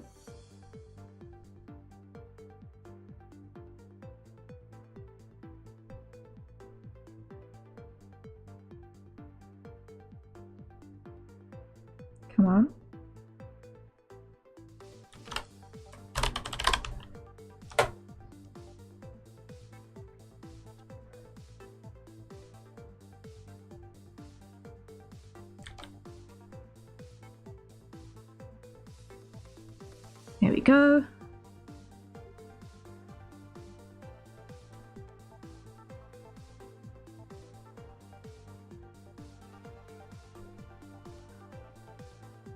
For people who especially struggle because they get kind of bogged down in detailing,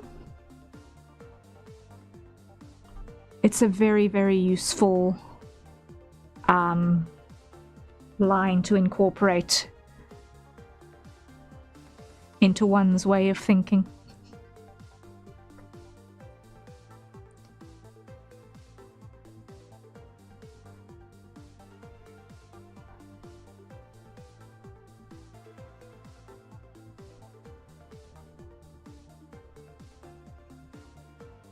What do you do to deal with the chaos in your life?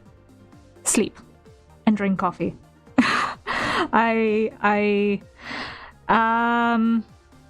Nah. I have my family and we do daily debriefs because my household consists of 5 adults, including myself. And we eat together every day. And we debrief, tell each other about our days, plan, logistics, all of that madness. We have worked together forever, basically. And yeah, I've just got a very good, strong support network, really. My people are thankfully incredibly supportive of what I do. They all know I'm a VTuber. They will know that I draw for a living, and have been incredibly supportive in everything. Yes, they know which VTuber I am too. I do know that my mom occasionally watches my VODs as well. And yeah, there's a very strong support network. I have my faith as well, so there's that. And yeah, there's chaos, but it's how can I phrase this? I'm not kind of swimming through it alone. I think that's the main thing, is that I'm not alone in the chaos. When you're unsupported, that's when it becomes overwhelming and impossible.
There we go.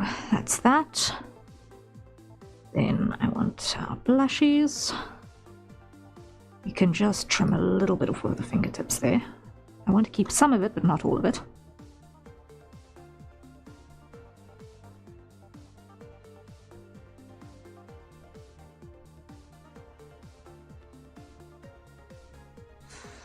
Although it's maybe a little bit much now that I'm looking at it again. Be a bit smaller. There we go.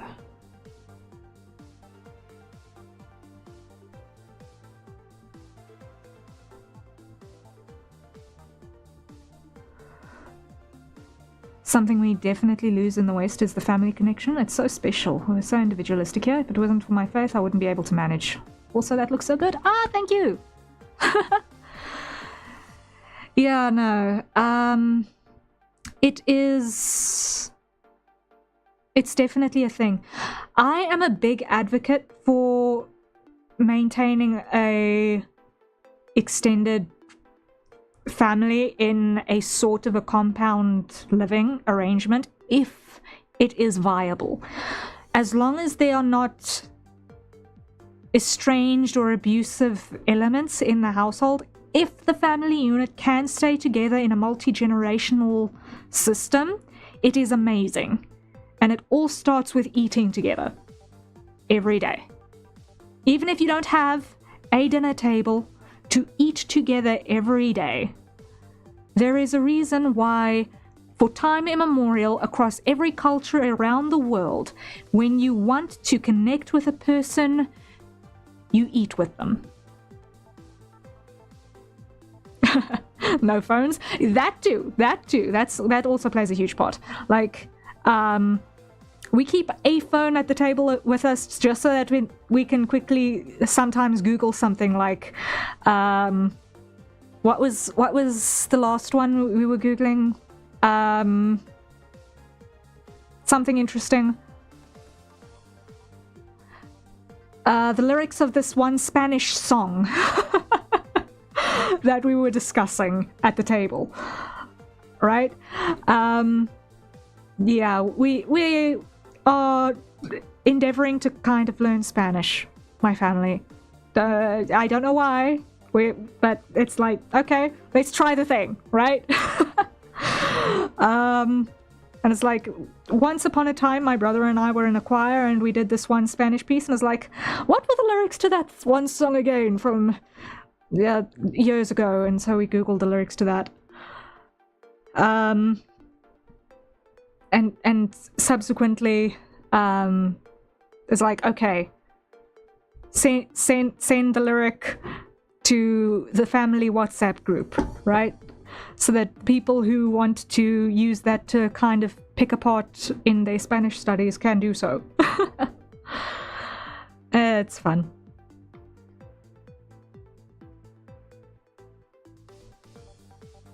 But nah, I definitely think that one of the best things that a family can do is eat together, and debrief. Just talk about what happens on your regular day-to-day.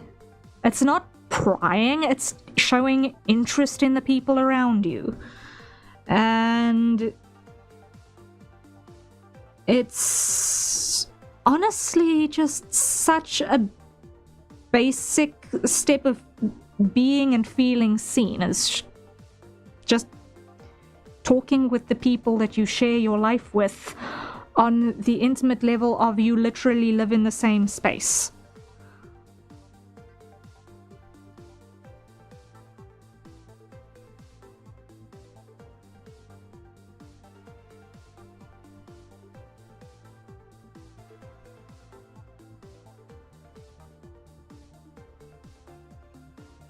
And while, yes, there are cases where personality clashes do happen,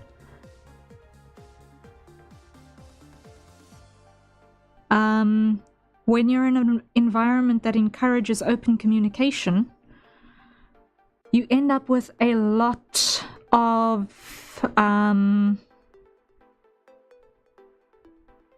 scenarios where bigger conflicts just get dissolved faster because you're actually talking to people. Have you seen the new Spider movie? I have not. I've not seen the new Spider-Man movie. I think the last time I watched a movie was about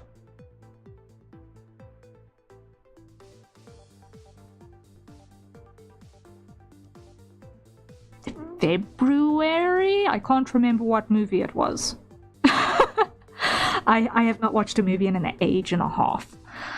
And before then it had also been another extended long time since the previous movie I'd seen. I'm really bad at watching stuff. Like really, really, really bad at making that time.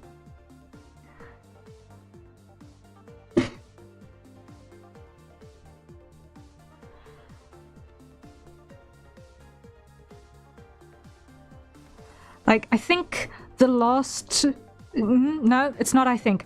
Both of the last two occasions where I'd actually been in the lounge and watching TV, I was actually on shift to keep an eye on the gate because we were expecting a courier and no one else was able to at the time because they were either in meetings or away from the house.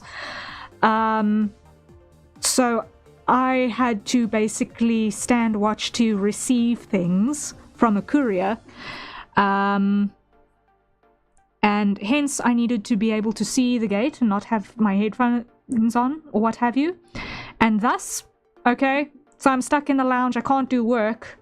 I guess I'm watching To Be Hero X. Okay. Or yeah, that was the last time I was in front of the TV, was catching up on that.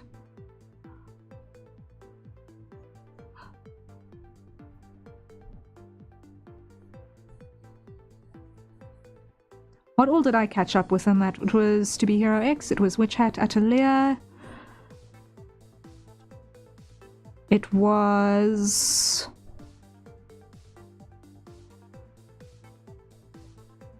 Kaiju number 8. Yeah, those were the last 3 that I caught up with.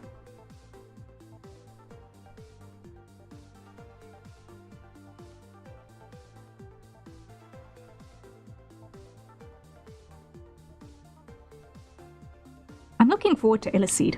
I am so looking forward to Illicid. I cannot wait. I sincerely hope that it gets treated better than Noblesse was.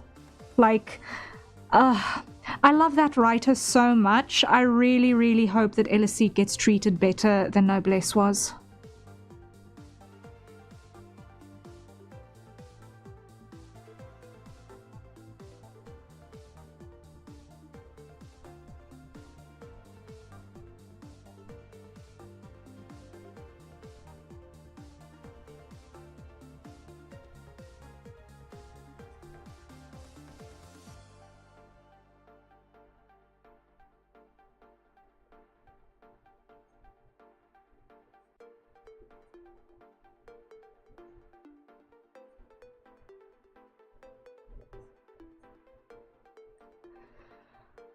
Alright. That works.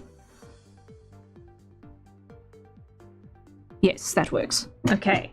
Happiness is. Moving along swiftly. Hair. We've got that. And that. Okay.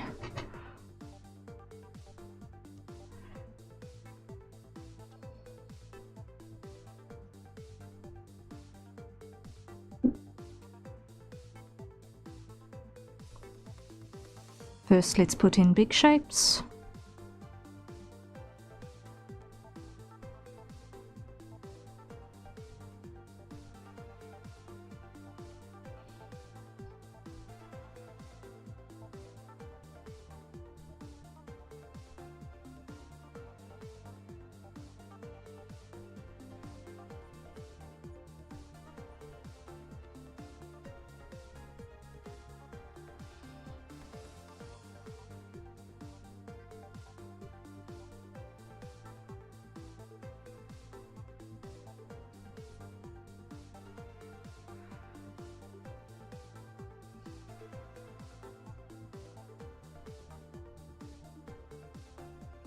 I think the last movie that I saw in a cinema was Godzilla -1. Yeah, that was the last one I watched in a cinema. I don't see myself going to a cinema again in a hurry, honestly.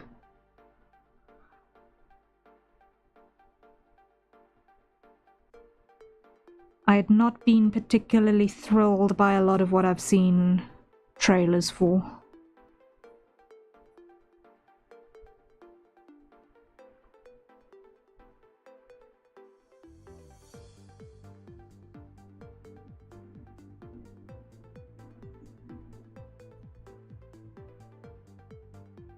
Which admittedly isn't a lot, because I haven't exactly been spending my time looking at movie trailers.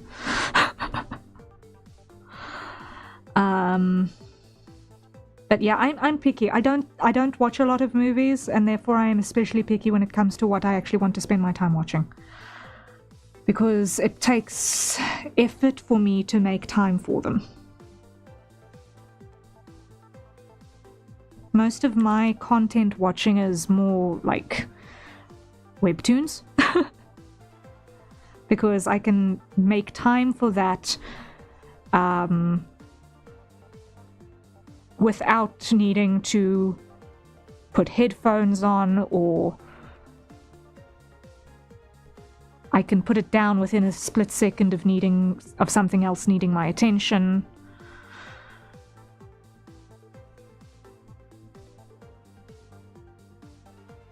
So, yeah.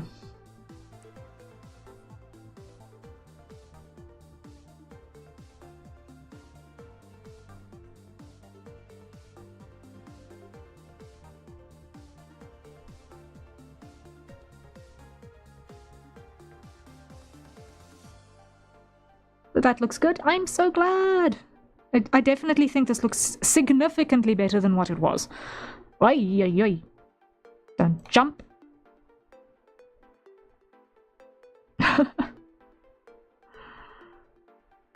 I'm so glad that I decided to redo this. I was so not happy with how it was before.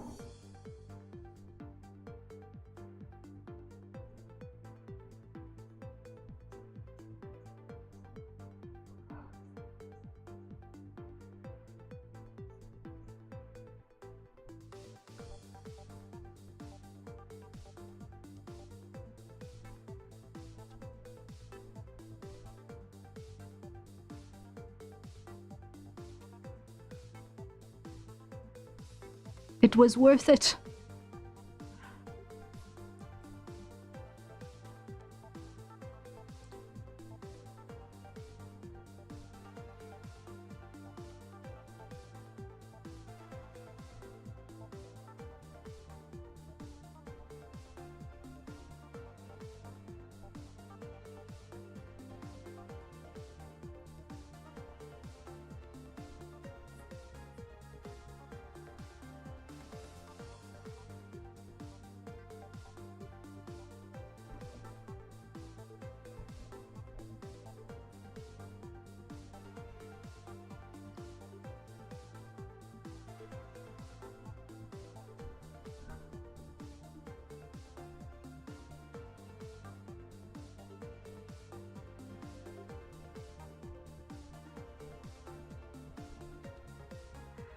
Now, let's get this shaping nicely.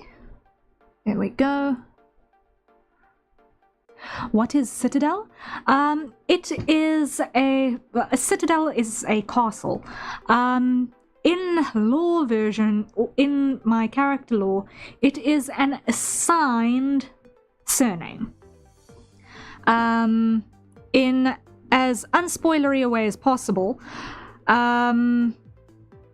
my character kind of arrived in a place called Fort Misthaven, and subsequently lost all memory because of a world-building phenomenon where there is a mist in this region that, if you're exposed to it for too long, you completely lose your mind and all of your memories get wiped, basically.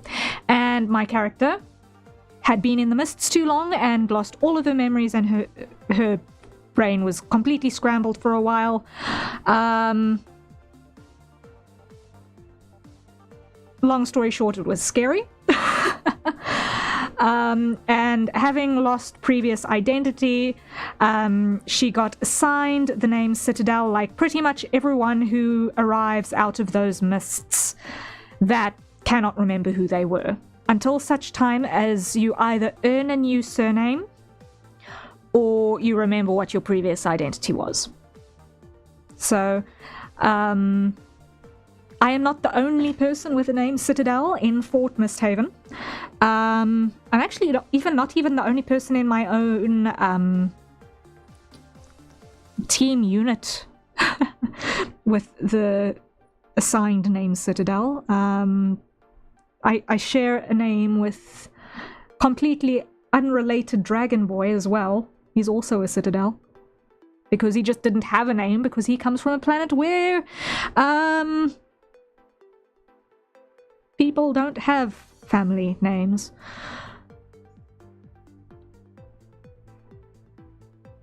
And oh, I realized that that insinuates something. Yes, people come from multiple planets. Are you the original creator of this world? Yes, it is a world that I am writing from scratch. It's part of a larger universe that I have been writing on for a very, very long time. Easily close to about 15 years of writing this world build. And yeah, it's a multi-planetary world build. Let me phrase it that way. Sort of a science fantasy sort of a setting.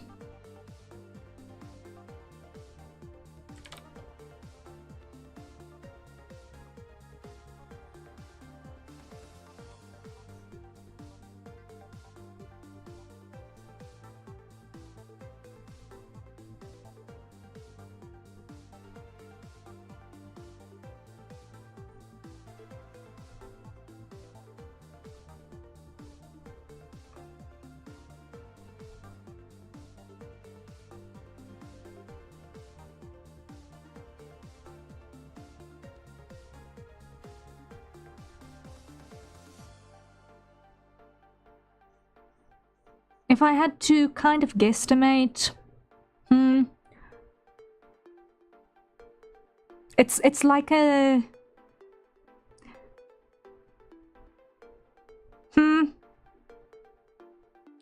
the setting in its entirety on the multiplanetary scale is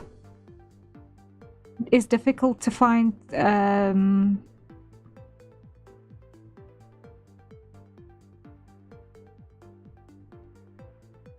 I don't know what easy association or comparative media would be for it. But on a planetary level, for where this particular story happens, where Harrier's story happens, it would be sort of a isekai melting pot world. Let me phrase it that way. It's an isekai melting pot world.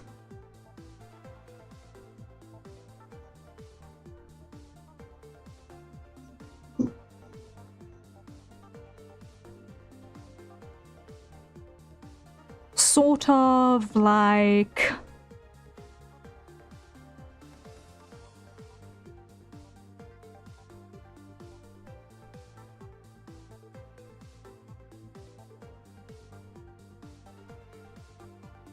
how can I phrase this? I'd on a okay, less planetary and more regional, it would basically be somewhere between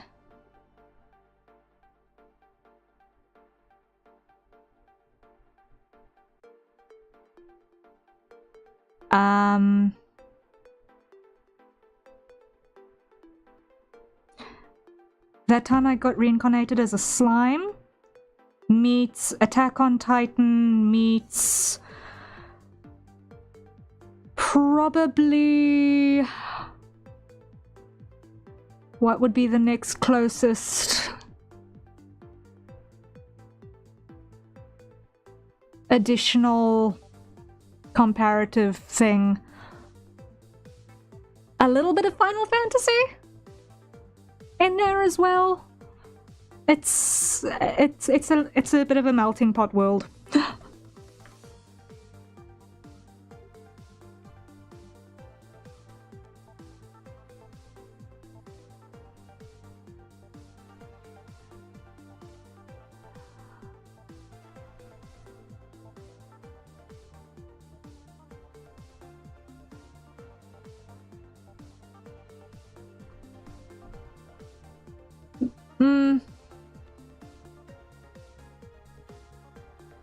maybe the teeny tiniest, itty bittiest hint of Star Wars in there as well. Just a little. Just a little.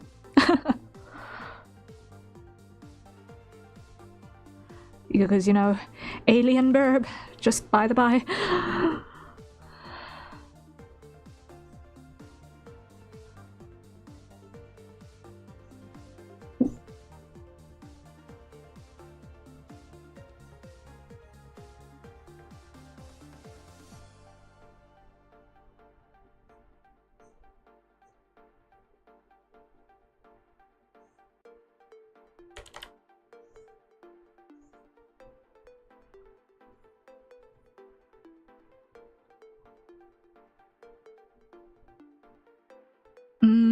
Okay, now let's see what we can do about this section.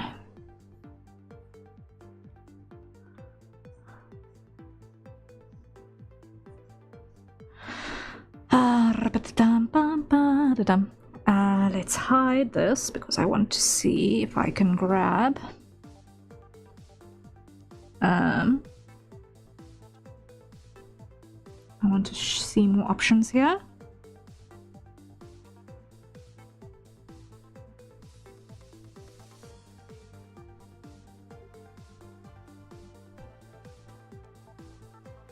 Okay.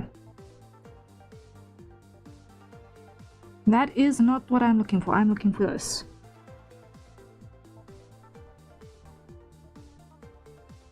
And I want to see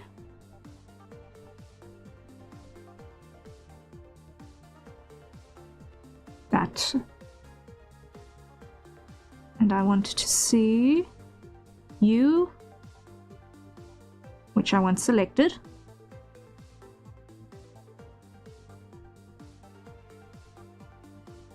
Save as default. Close.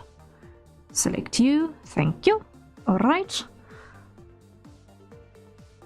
And like such.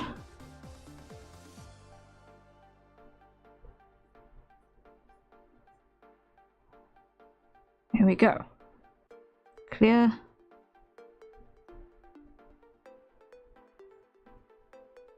There we go. Awesome. So that is our docs. Now we go and grab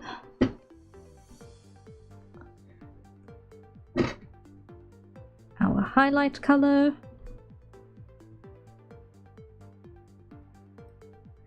And we start working that in as well. Slightly smaller. There we go. Empty. Come on, there we go.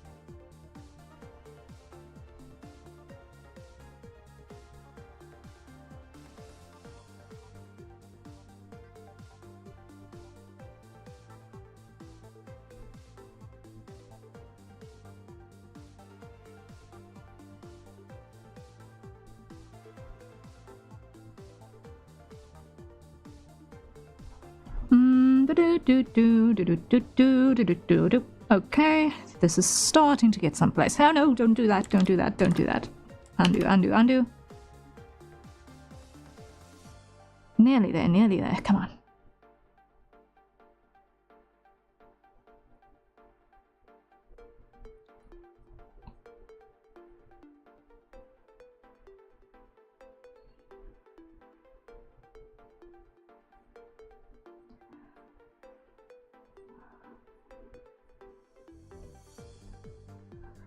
This is where one needs to get forced to slow down again, because otherwise the errors start creeping in on not your own work, but the machine not catching up with you. Noted.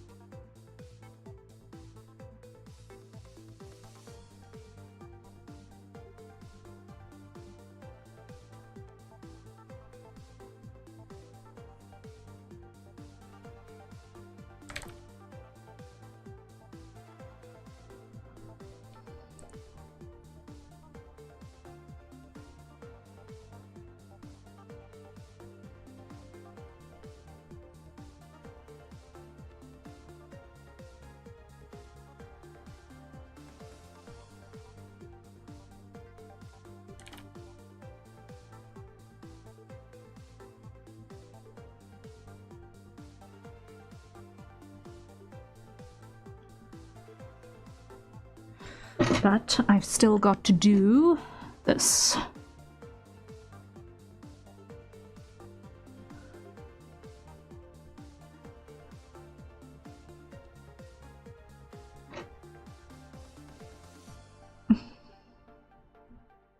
Just a little bit more cleanup up here.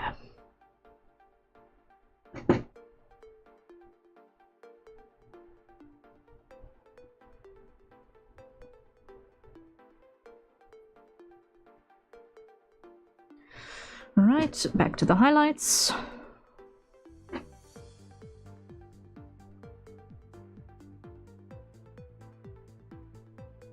Nearly there. And then we can move on to the next section.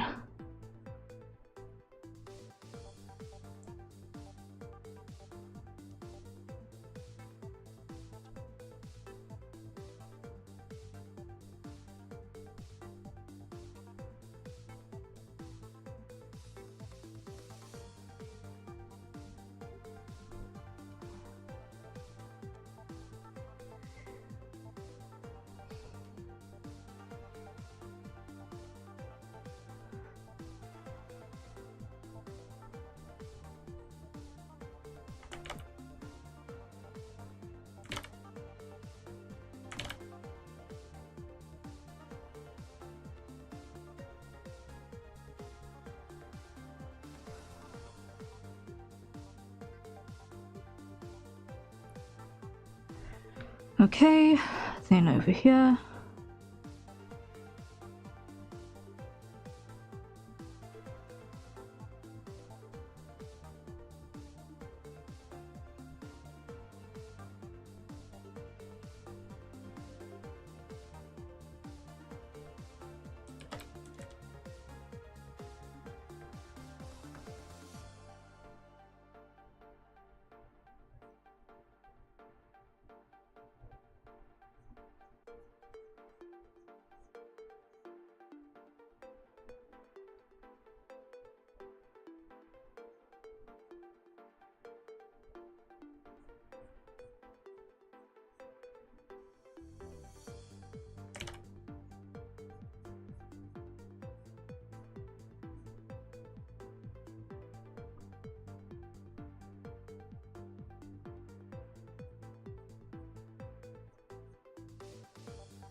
There we go.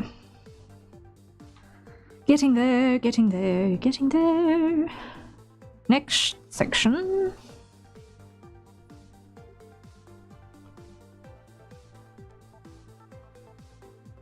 Like that.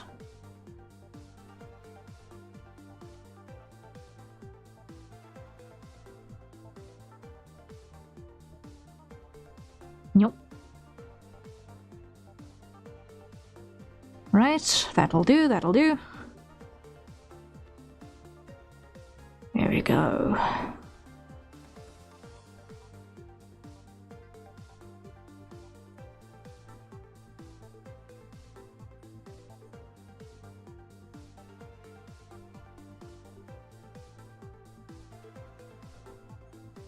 No, no, no, no, no, no. Undo, undo, undo.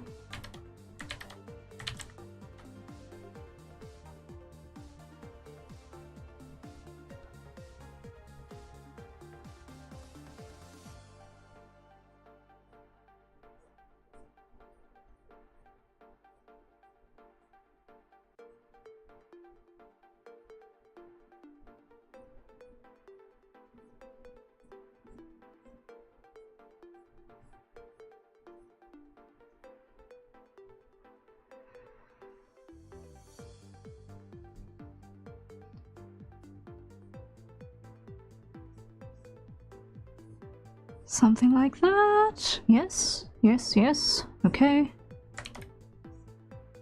Almost got this section sorted.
Okay, almost there.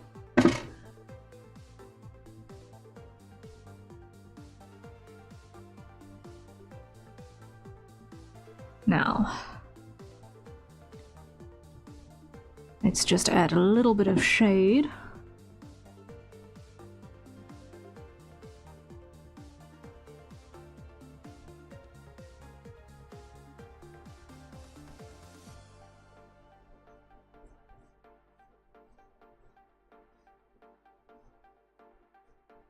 To give some depth around the mouth.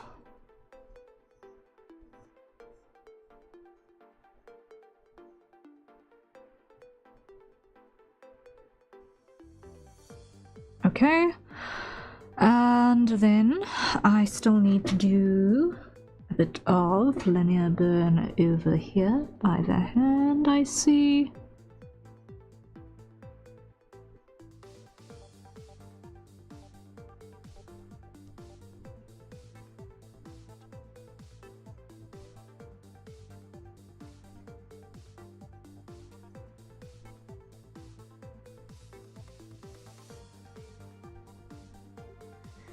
Yeah, that's not the vibe. Anyway.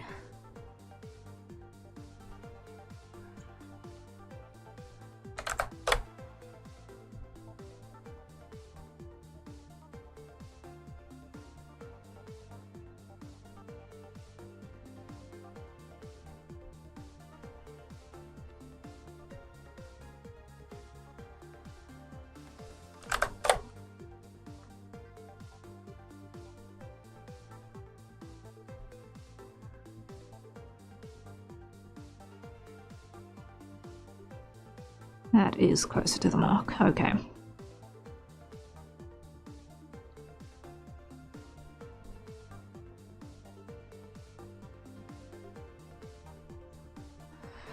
There we go.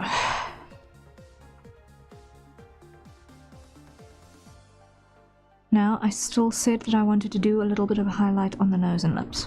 Right. That's gonna be...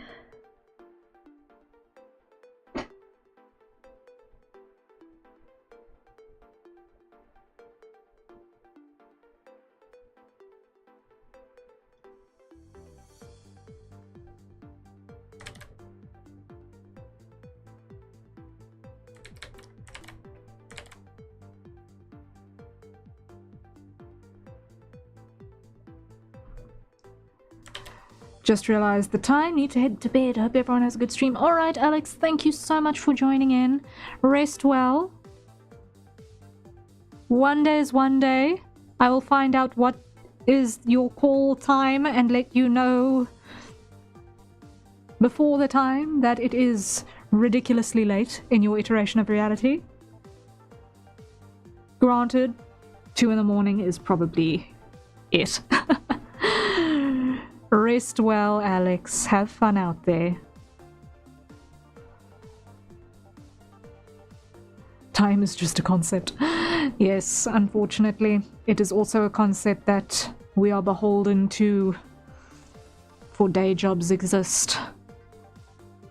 I have no sleep pattern. Okay, okay. If you've got no sleep pattern, then that is helpful. Maybe.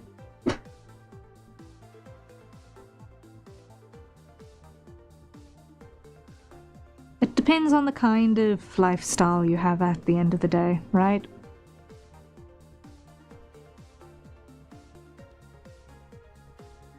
Insomnia is a common friend. Oh no! If it's insomnia, then that sucks.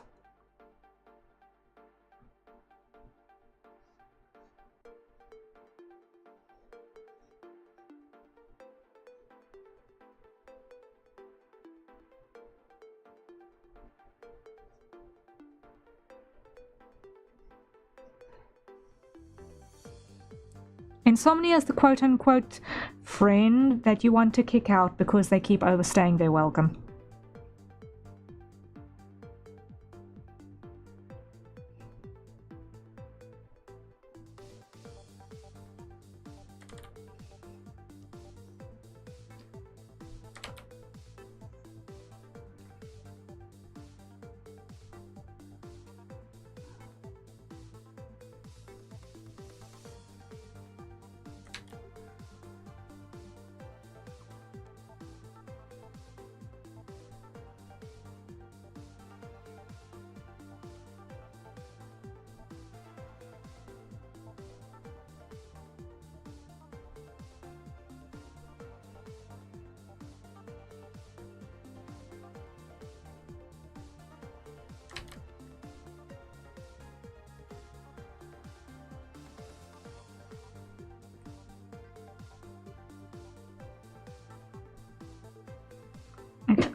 That'll do there.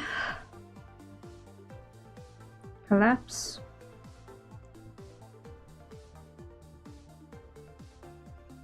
Add a layer.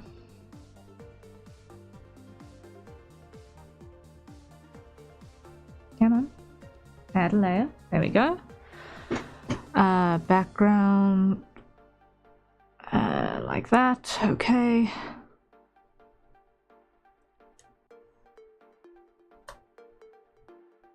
There we go.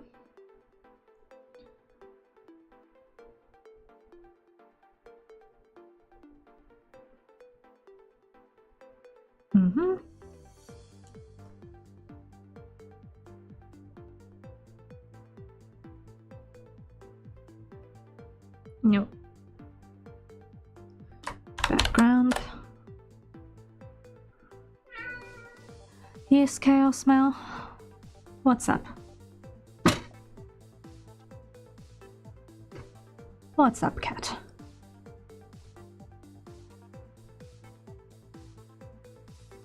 You know what's up? Is that we have not had a hydrate for like an hour. Gasp. Everyone, let's acquire our nearest safe for consumption beverages and take a sip. Good grief, I just realized.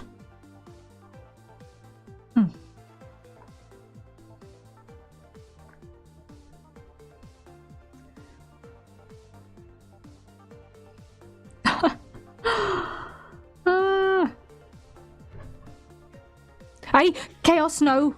No, no, no, no, no, no. Down, down, down.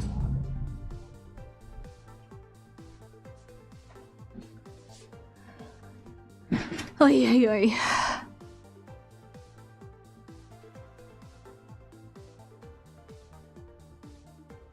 He keeps sitting on top of my computer box. And the issue that I've got with that is that I can't put something on top of it in order to dissuade him from sitting there, because there is a air vent on the top that I can't close up.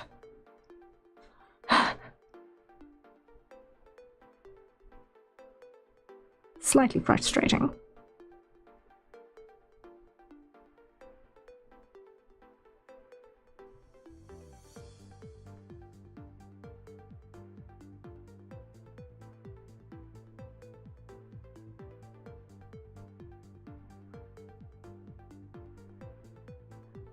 Ay, ay, ay. But you deal with it, right? Such is life with cats.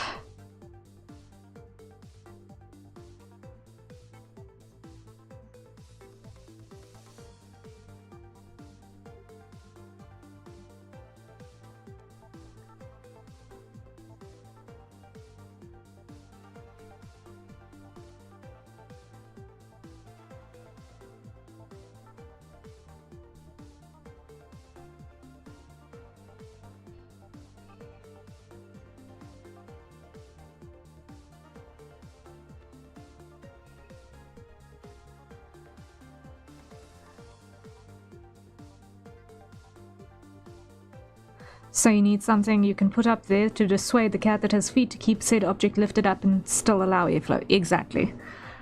I do not have something that matches that description handy, and I am disinclined to go and hunting for a bauble in a shop somewhere only for that purpose. To potentially not effectively serve that purpose. And then I've spent money that I don't necessarily actually have.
Cat be like, but Mum, top of humming box is warm.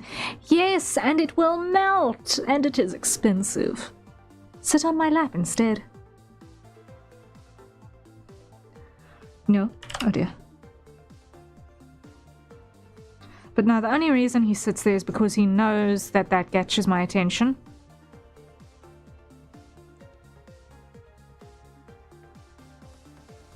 And it's around about the time of day that he starts looking for my attention to say, human, take me to the food bowl.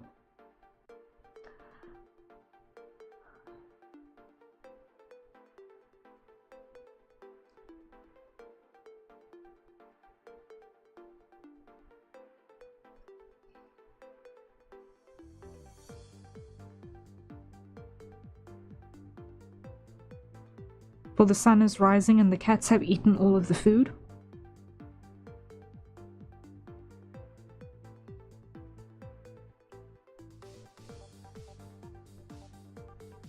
Forgetting that he is one of the cats.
Come on, almost there.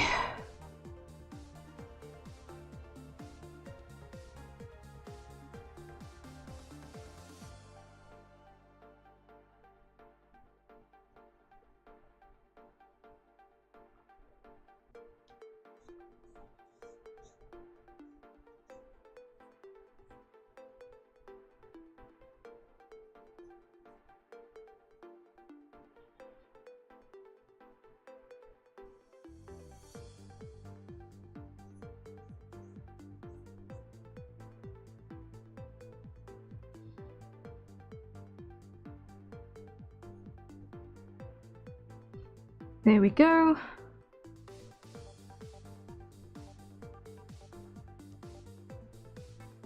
Okay, save button. Freeze design on this frame. Okay.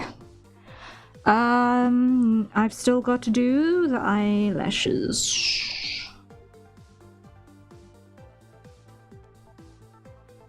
Shucks, I've still got to do the eyelashes.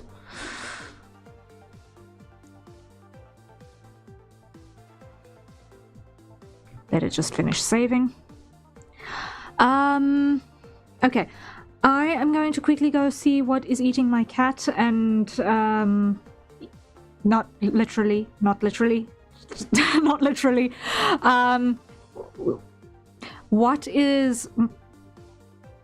what my cat is trying to catch my attention for. And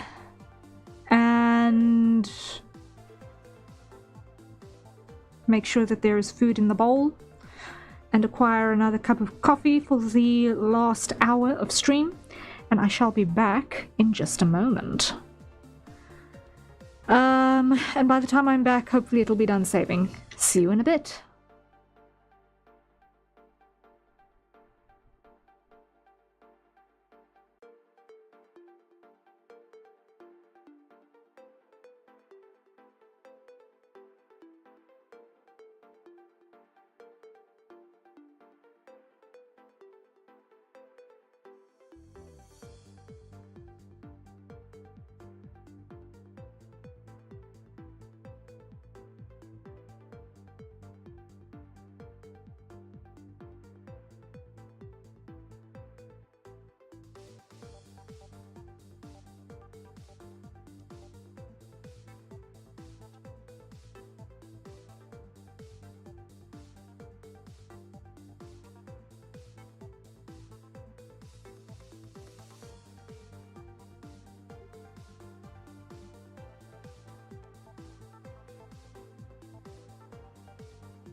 Alright, I return and I have coffee.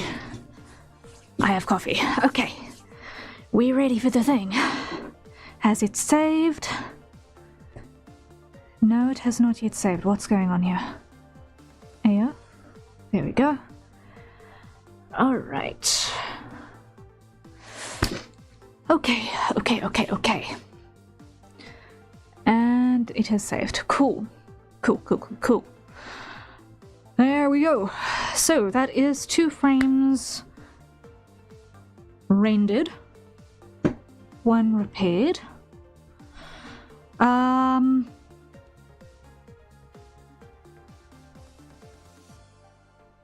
Let me see. What shall be the next victim? Which one was going to be the next victim?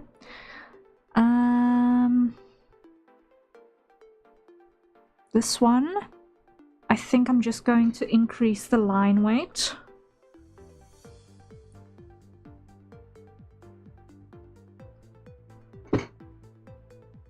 Beyond that, I don't think I need to do anything to it. And then we can do its rendering. But yeah, I just wanted more line weight. Okay.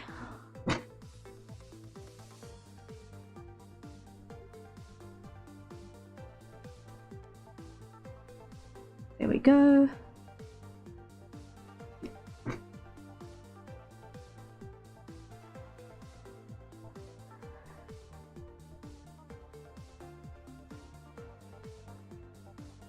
So I've not yet done iris on this one yet, but that's fine.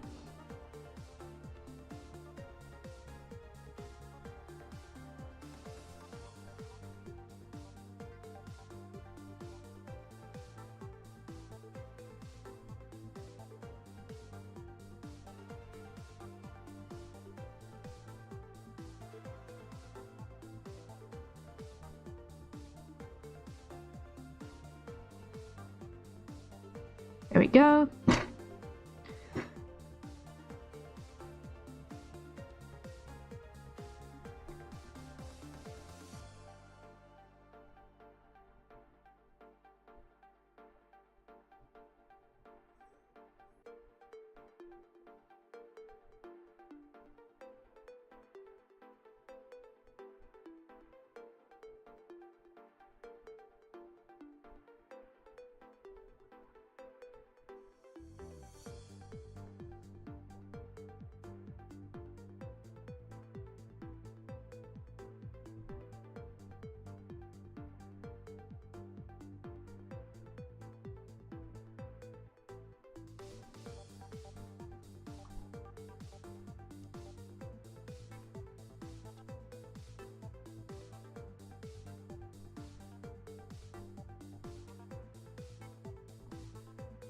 There we go, there we go, there we go.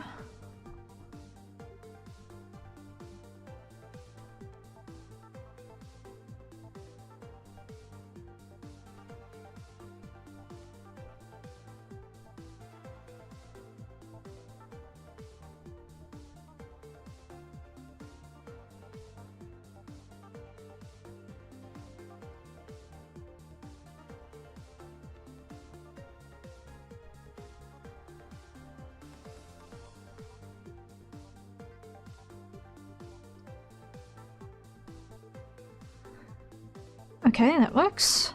That was super fast, comparatively. Okay, now lip color. Very, very quickly.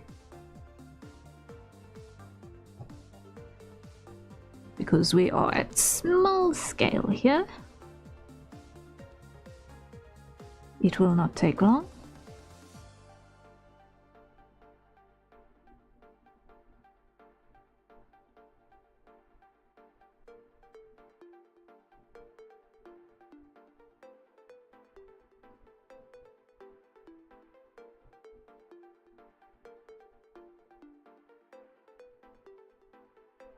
There we go. Cool. That's straightforward. And then on this one I'm going to change to Iris. Or no, that was Slara.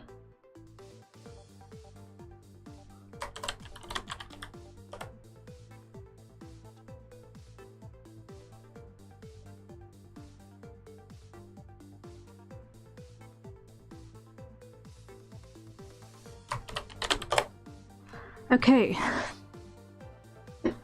that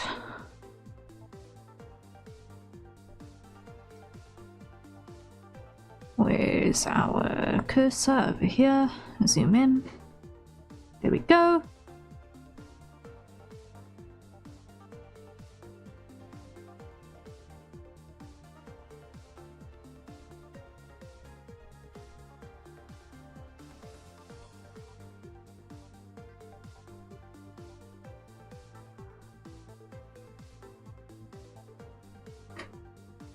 Grab you, lock. Where's our shade color for white things? There, good. Okay. Here, lock, clip down, grab black, grab that, and we begin with big shapes.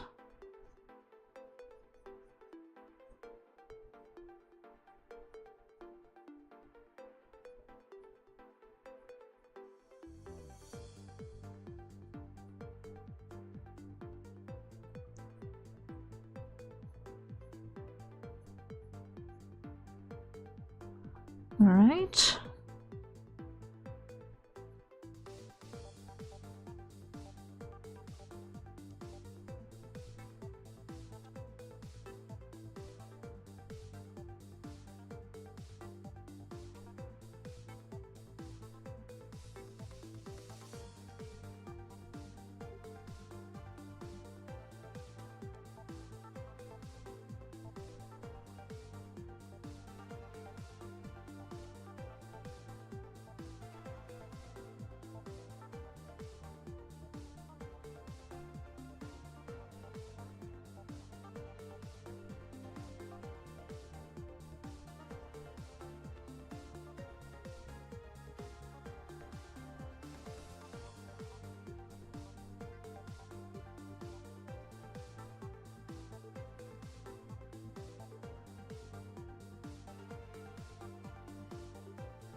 No. Undo.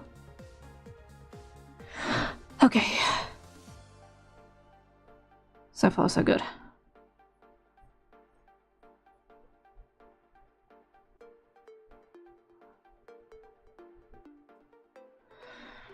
Right.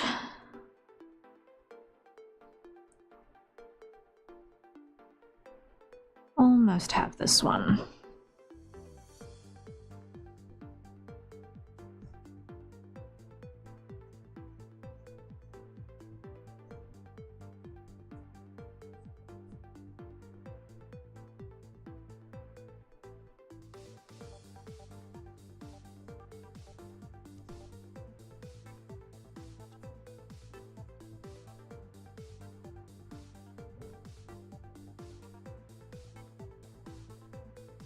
Okay.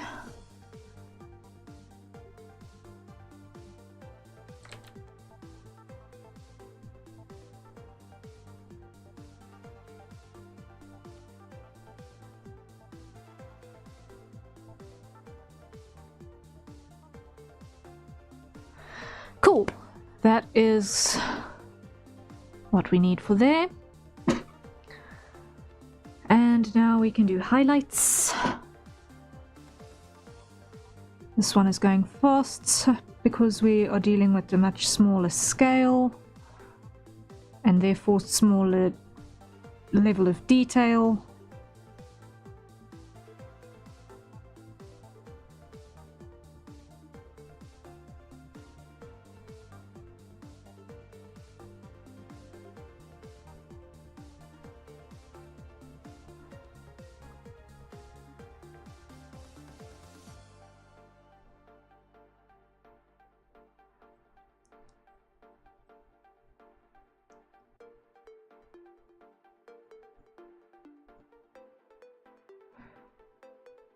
we go.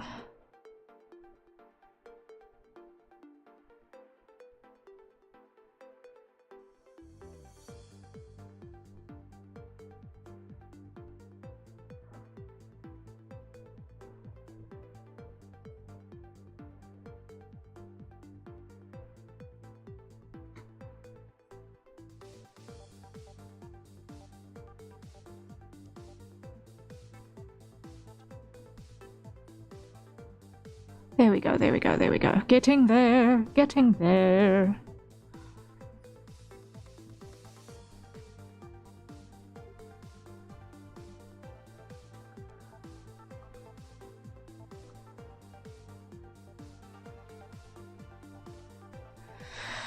Cool. That is everything we need for that.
There we go.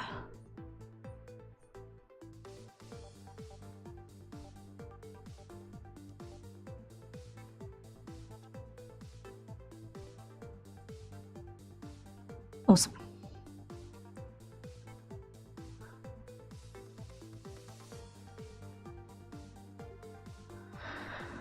Okay. Black sorted. Pinstripe I'm gonna leave as is. Booch.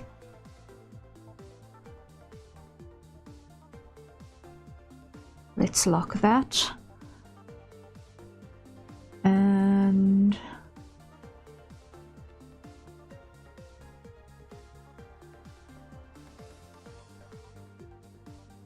add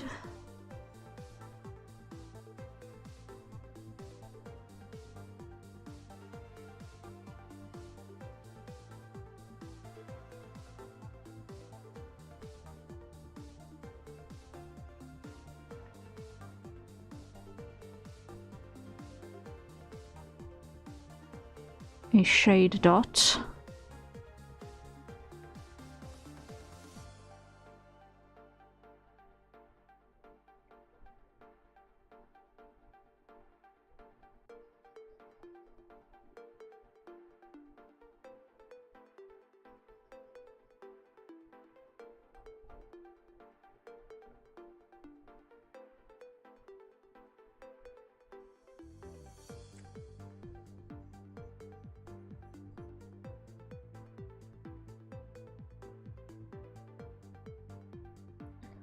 To each of those, just so that I've got a record of colors.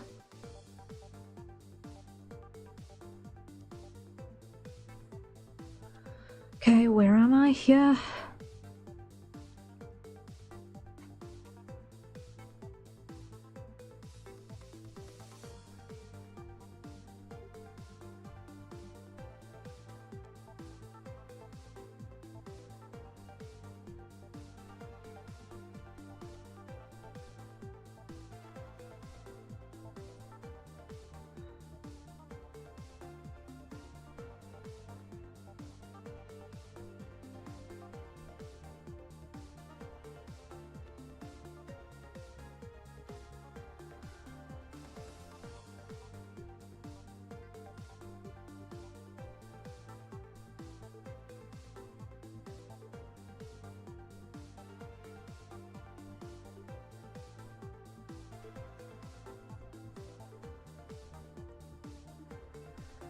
Okay, that makes sense. And then last thing we need to do is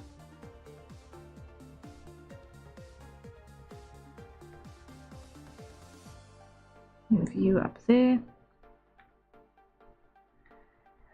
And let's do our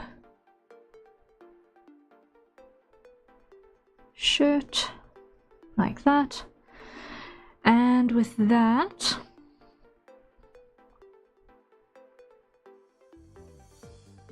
we are almost there.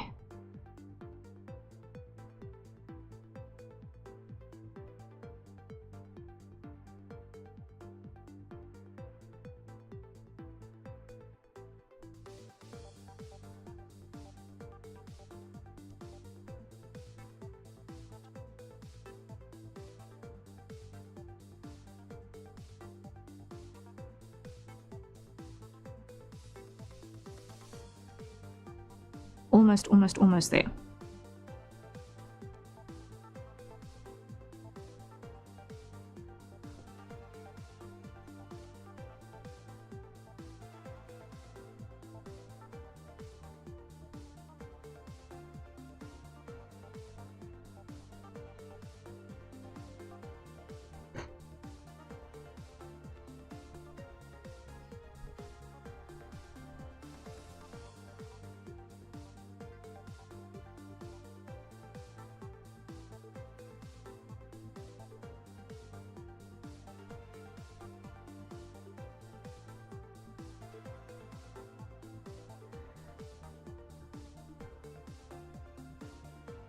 Something like that. Okay.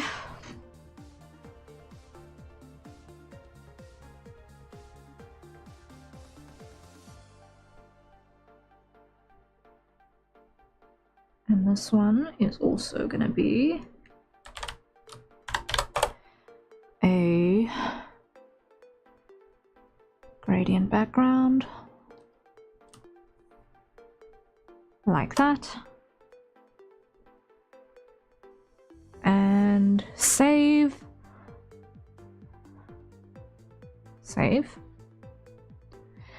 And while that is saving, let's all acquire our nearest safe for consumption beverages and take a sip. Here we go. Why? Because I never set my hydrate timer again. Once more. It's just a thing that just never happened again. Okay.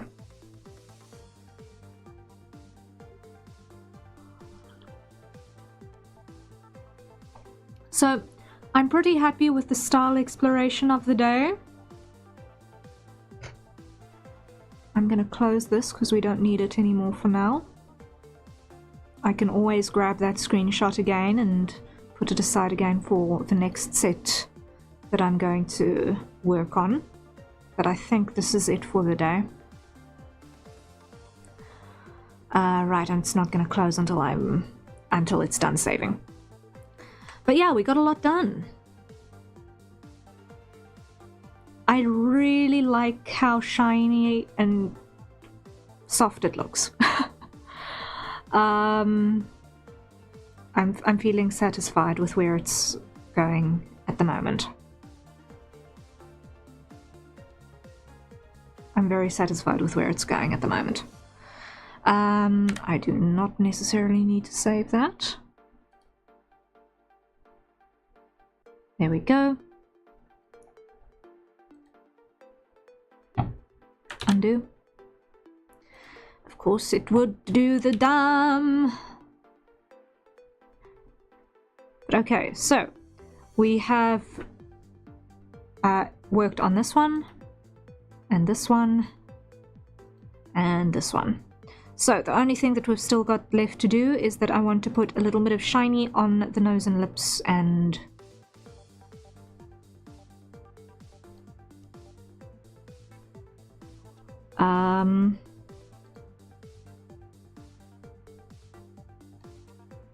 nails.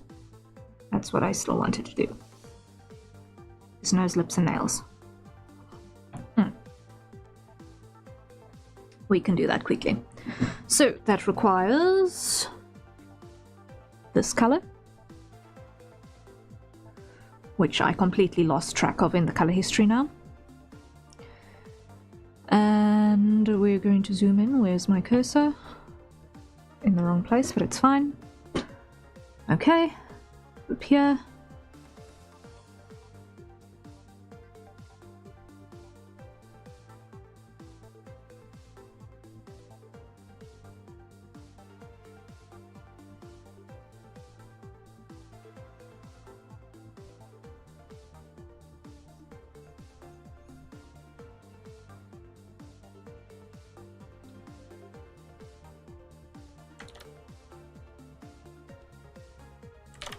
That's also not it.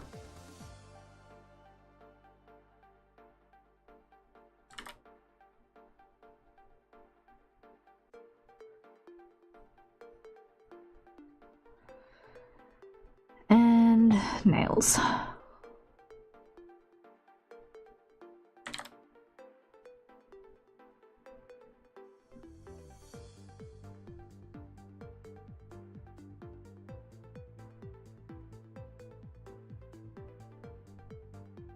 I'm not happy with the placement on that one.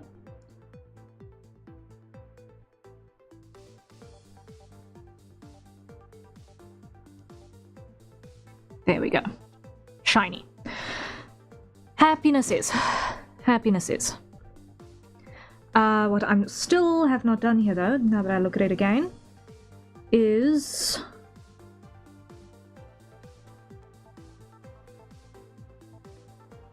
this. There is still not eyelash shadow.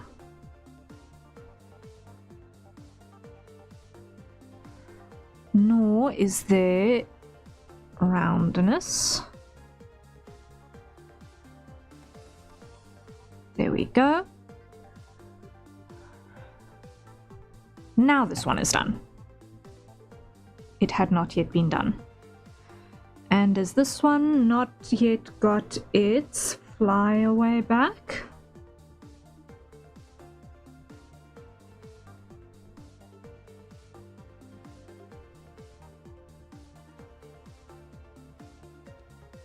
Flyaway needs to come back. Alright, the flyaway needs to still be put on the correct line weight. 1, 2. There we go. And we need to do the lash. We still need to do the lashes. So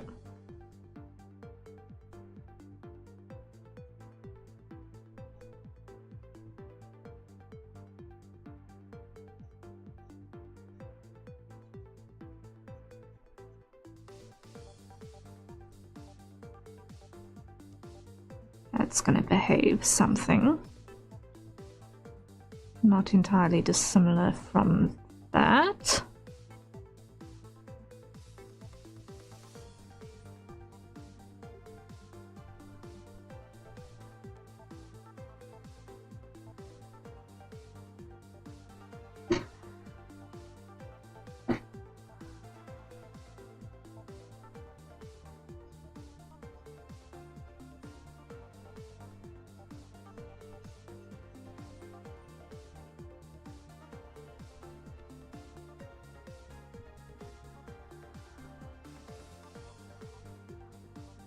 Alright. Lashes, check. Sorted.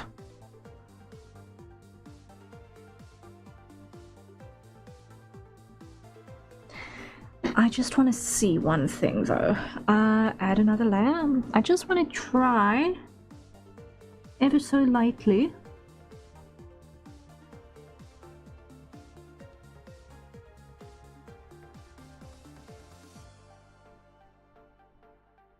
Just a little bit of extra blushies. Just a little.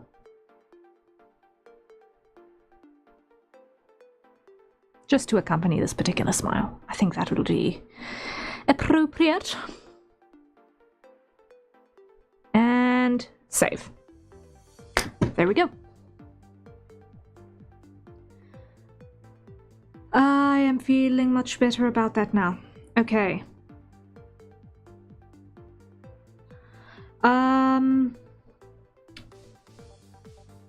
So, when the crash happened, I was working on one of the panels that I can't work on stream because it's one of those plot-sensitive ones.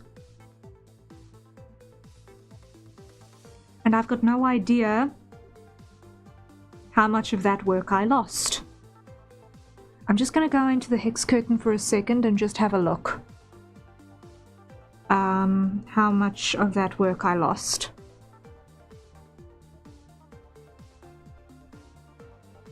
Not all of it. Okay, I did not lose all of it. Oh boy, okay. I am feeling better knowing that I did not in fact lose all of it. Whew. Okay. I'm feeling a lot better now.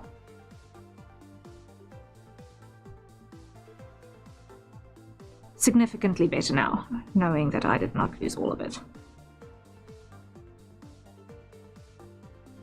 And just checking once again, line weights relative to what we were working on today.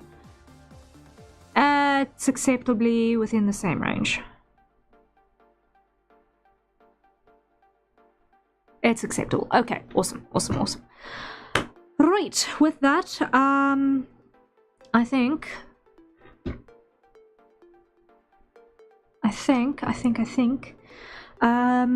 that is it for the artsy part of the day.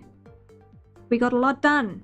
We got a lot done in terms of rendering and fixing, and I am feeling much, much better about the state of this now that I've got this frame not looking awkward and off. I'm feeling an awful lot better about it now. Okay, happiness, happiness, happiness. Coolio, let us head back to the chatting screen. There we go. Hoo-wee. Alright everyone, thank you so much for that. How are we feeling? Were we productive in the background with all of the things that you guys were busy with? If you were working along, I hope you guys had successes in what you were busy with too.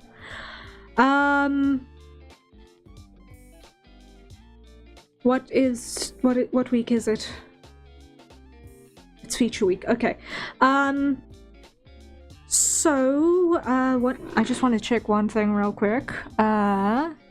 Over here. I just want to see, is this still within deadline span?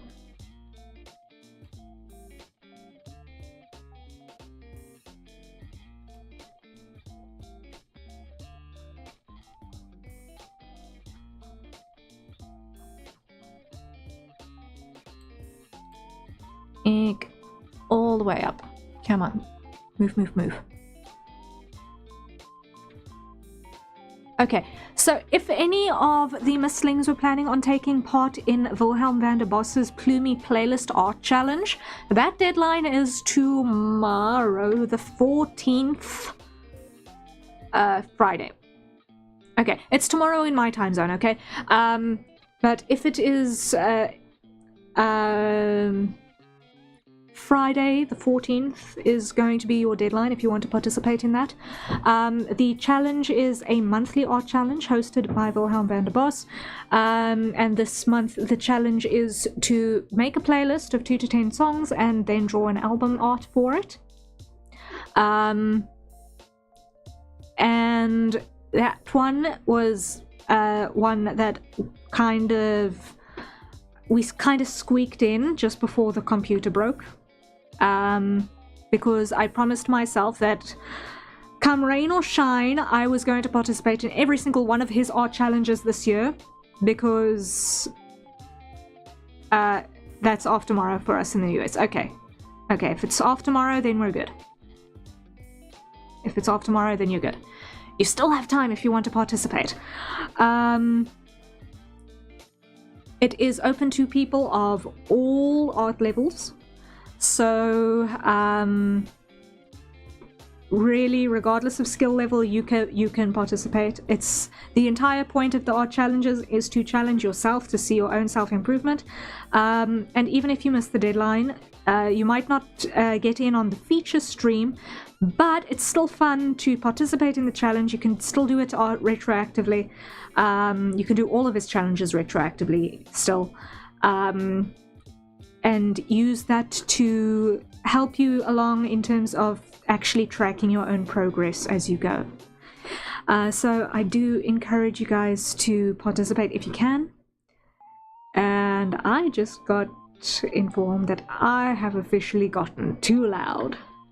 Whoops. But yes, please do consider participating if you can. And it would be cool to see more Mistlings participating in those challenges. I decided to do them for myself this year because I needed to prove to myself that I can actually keep up with doing something at least once a month that is not work. So that was my personal challenge to myself. To actually make time to do something that is not work. And it's fun seeing what cool concepts come up every month, so do consider participating if you have not yet already made the call to try for yourself. We're all for getting able to pick up the pencil, proverbially, and make the thing here. So yeah, fun times. Participating in what? It is an art challenge hosted by a fellow VTuber by the name of Wilhelm van der Bos. There is a standee of him all the way over here on the shelf behind me. Owl she. Do consider checking that out. He does an art challenge every single month. All art levels are accepted. It's not a competition, but there's a feature stream that happens on a roulette wheel. Gasp. So that you have no idea when your name will be called. It's really fun. And it's always cool to see all of the cool things that people come up with for each challenge. So this month the theme was Clue Me Playlist, which is where you make a playlist and create album art for it. So it's really, really fun to see what kind of things people do with that. It's so cool. Yeah, he's got some really, really fun art challenge ideas that he does. Like I know tomorrow in his stream he will actually be doing the new Sam Does Arts pause challenge as well. So he does a lot of like character design type things, and there are concept challenges, and it's a whole bunch of fun. So definitely worth checking him out too. If you like my stuff, you're gonna absolutely adore him. And he does hand cams on Mondays, which are usually either making some other craft or crocheting, which is also cool in its own way. So that's fun. So yeah, definitely recommend checking him out too, and participating in the art challenges, because they're just a ton of fun. Are the challenges on his Discord? They are on his Discord, yes. You can find them in the challenges channel there. So there's a channel that's called Current Art Challenge, and then there's a submissions channel so that you can submit in the Discord. It's easier to find than anywhere else, because on social media hashtags can be a little bit tricksy. And there's a thread for each month's art challenges that you can submit to, which is really, really fun. But yeah, definitely worth checking out. He does make a announcement stream every month when he does drop the new challenge too, and he also draws his own entry to each challenge. So you can by all means check out the channel for further information and clarification on that and all of the rules and such. So yeah, definitely fun, worth checking out. Usually the next art challenge drops the week after the feature stream. Or feature streams, because lately there have been so many entries that he's had to do it over 2 days, which is really cool. It's very exciting to see that the art challenges is getting that much traction. I'm loving it. I'm really happy for him to see that growth. And it's just fun. It's just fun to see what all people come up with. It's just really fun. And yeah, definitely worth checking out if you are planning on expanding your creative repertoire. On my front, I am going to be stuck in the commission grind for the foreseeable future, working on more panels on this animatic. And then with haste thereafter, I need to continue working on Sishian's VTuber model. With all likelihood, Sishian is going to be the last one that I try and do in live 2D in a hurry. I'm probably going to need to get hit with a big stick to pick up live 2D again after working on Sishian's model, because the effort to reward balance on that is not vibing with me at the moment. I might decide to pick it up again later, like, maybe, but for the foreseeable future, it's not going to be on the cards again after Sishian's model. So please bear that in mind. I am kind of pivoting towards working more in 3D, largely because of Project Misthaven. I want to get good at working with the 3D models as well, and you know, the way that is something that then can, you know, skills-wise cross-pollinate over to the VTuber side of things as well. It just makes more sense for time investment than working in live 2D that is monofaceted, if I can phrase it that way. So, yes, I am definitely going to be focusing more on the 3D modeling side of things after after completion of Sishian's model. I still have the Wilhelm fan model in progress as well. I have not worked on it since the crash. So I do not know really what state it's in. I think I've still got the hair back half done on that, but I'm going to want to revisit some topology in some places, I think, and reconsider my process in terms of shaders and what have you. There are some things that I have been running through the brain, thinking, okay, how can I make this good and functional and you know, all of the things. So I will be looking at that in more detail also after Sishian is delivered on that front. Project Misthaven itself, obviously still in writing phase. Every now and again, as soon as I get an idea for something or solve a plot hole, I do jot it down as quickly as humanly possible. But it's currently still very much in writing stage. On the art challenge, is there a win condition or a competition? No, it's no competition. There's a feature stream where he goes through everyone's entries and we kind of have a look and see all of the cool bits that people put in. It's basically just a praise session, but it's not a competition. No, there's no prizes involved. The victory is in actually having done the thing. That is the victory, right? And any progress that you make with your own skill along the way.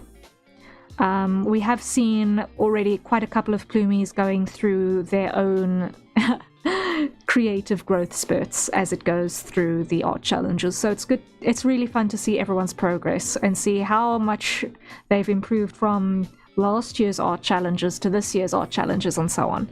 So it's really, really fun in that regard. But no, there's no competition involved. Once again, we've got people of all skill levels. So while I have got a couple of entries in there, there are also people who are like absolute beginners, and there's no shame for anyone in there, right? So it's really not something to be embarrassed about if you're a beginner, because we've got people who are doing traditional stuff with pencils and markers. We've got people working with ballpoint pen. We've got people who are new to digital art. We've got people who are doing hybrid digital and traditional, all skill levels, and a whole bunch of different styles as well. So honestly, it's a very, very open and easygoing environment in that front, in that way. So definitely fun.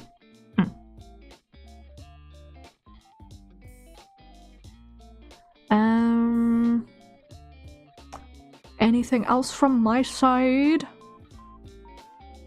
Still, let me see. That is not what I was looking for over here.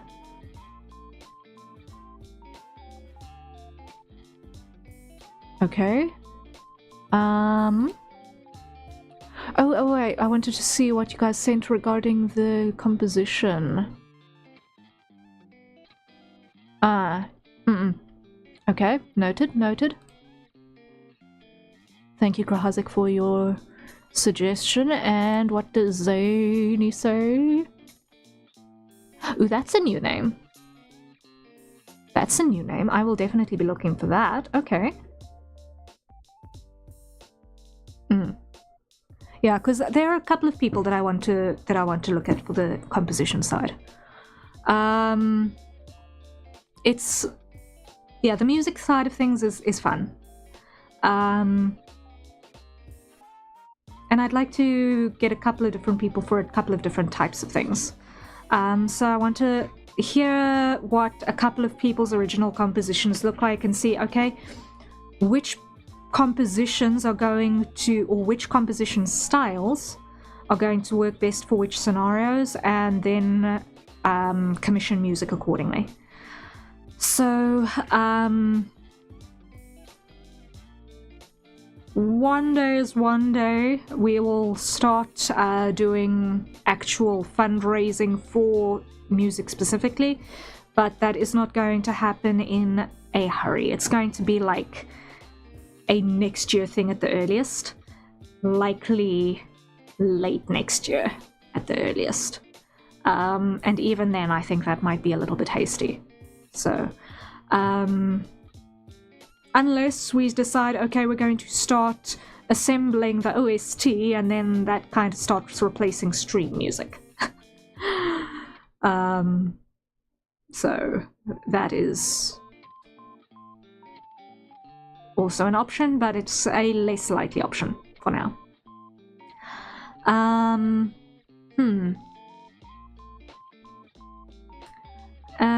Also, yes, Zany did sponsor some Misthaven hours that I will try to find a gap for sometime. I'm not sure. I lost more time with the computer crash than what I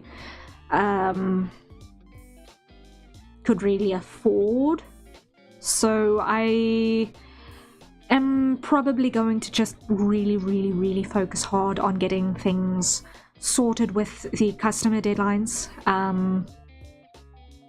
first. So on the topic of the sponsored Misthaven hours, I might need to push those hours out until early September at this point. I cannot reasonably spend time with them now. So with other client work that is somewhat more pressing, it's going to need to take priority.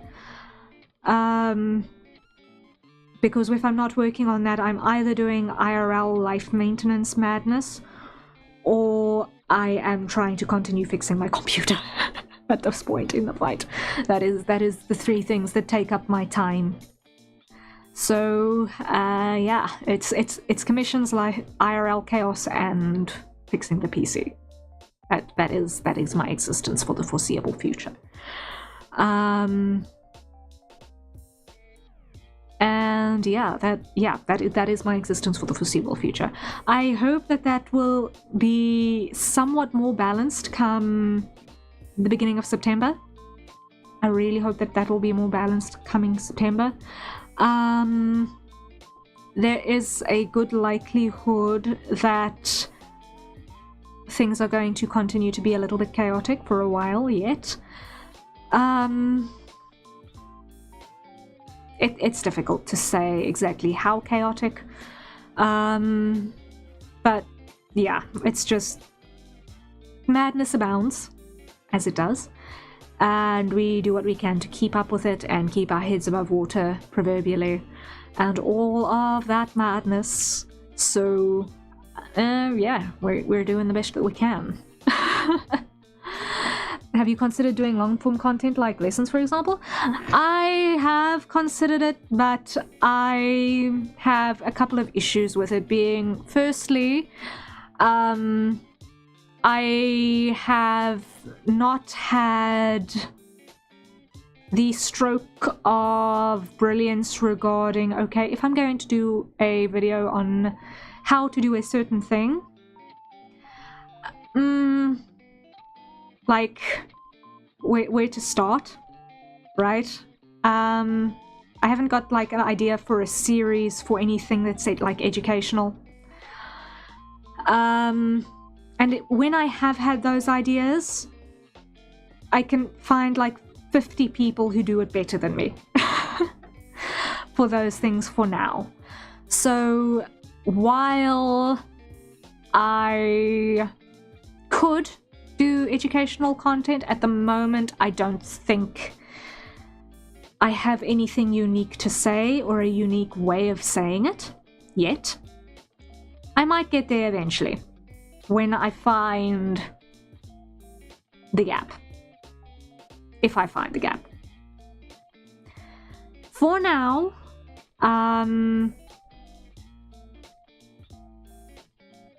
I am just basically trying to do everything that I can to just stay up to date with deadlines.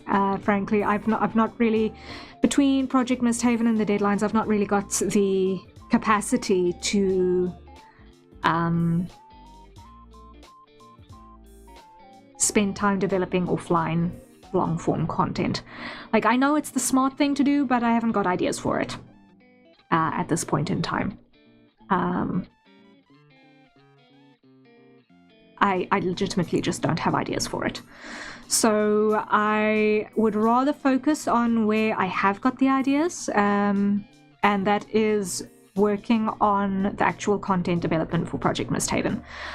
It is a big project. It's a long-term project. I am working on it on stream as well as off stream. And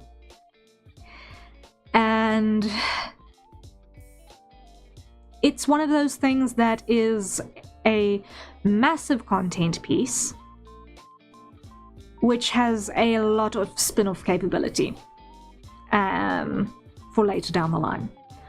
So it will be one of those things that can grow, and it's one of those things that can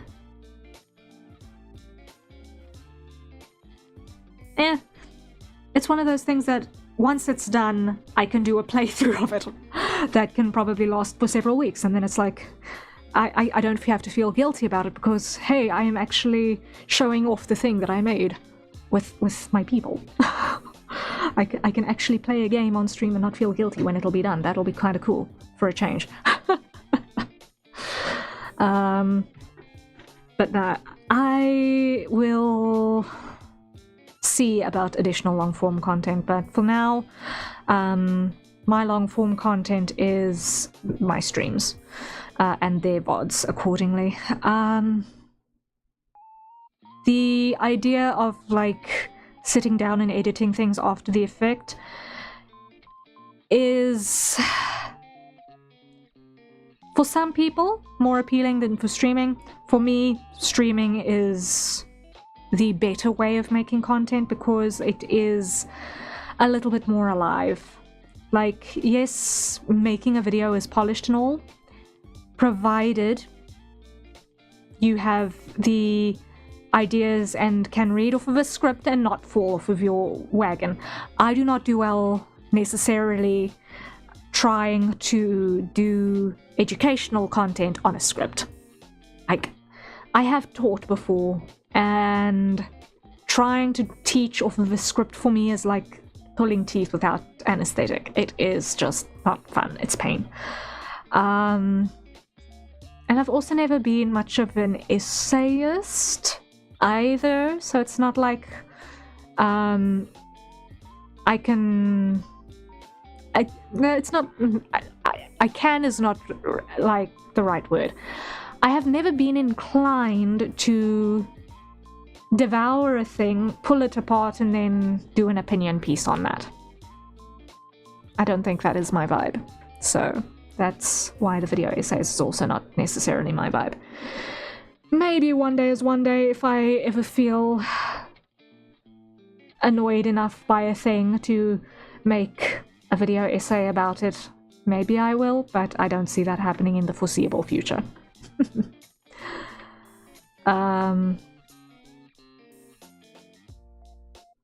Yeah, for now, I'm just in survival mode and make Misthaven. My vibe is all about making the things, not necessarily assessing the things.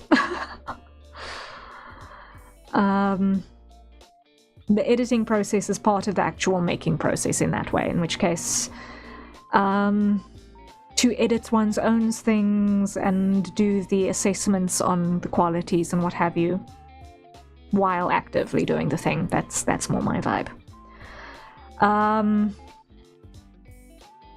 But yeah, it's... I have thought about doing offline long-form content, but it's just the effort to potential reward balance of that is just not being the vibe. For now, the only thing that I will consider for offline long-term content is the time lapses for art pieces. That will be the membership full duration time lapses. For now, that is the only thing. I've got like 2 of them up at the moment. I think it's 2. I've still got to do the process of actually putting music to a whole bunch of the rest that are in my Be Right Back screen set of time lapses. Those are the 60-second versions, but the ones that go on the memberships, which are currently hosted through Fourth Wall, because I do not yet qualify for YouTube Partner. But one day was when I qualify for YouTube Partner. Please hit the subscribe button, please hit the subscribe button, please hit the subscribe button, so that we can get there, is I'm making those unlisted and then sharing the links in the members only channel on my Discord. But for now, yeah, that's how I'm handling it. But the memberships at the moment are handled through Fourth Wall. So, you can find that over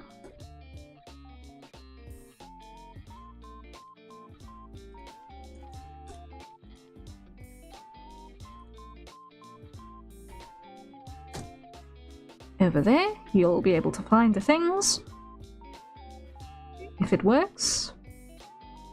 I really hope this works.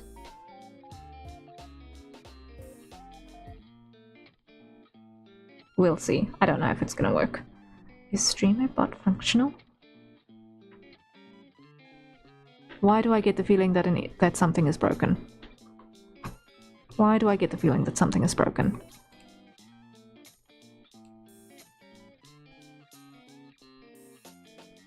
Commands?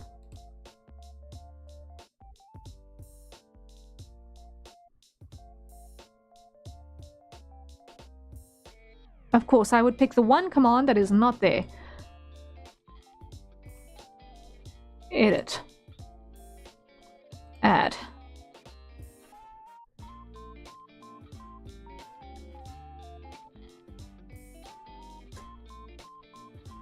Okay.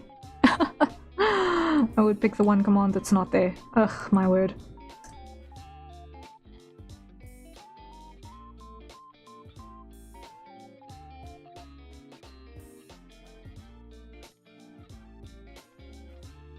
And it's still not working. Okay, I do not know why. Okay. I do not know why it's not working.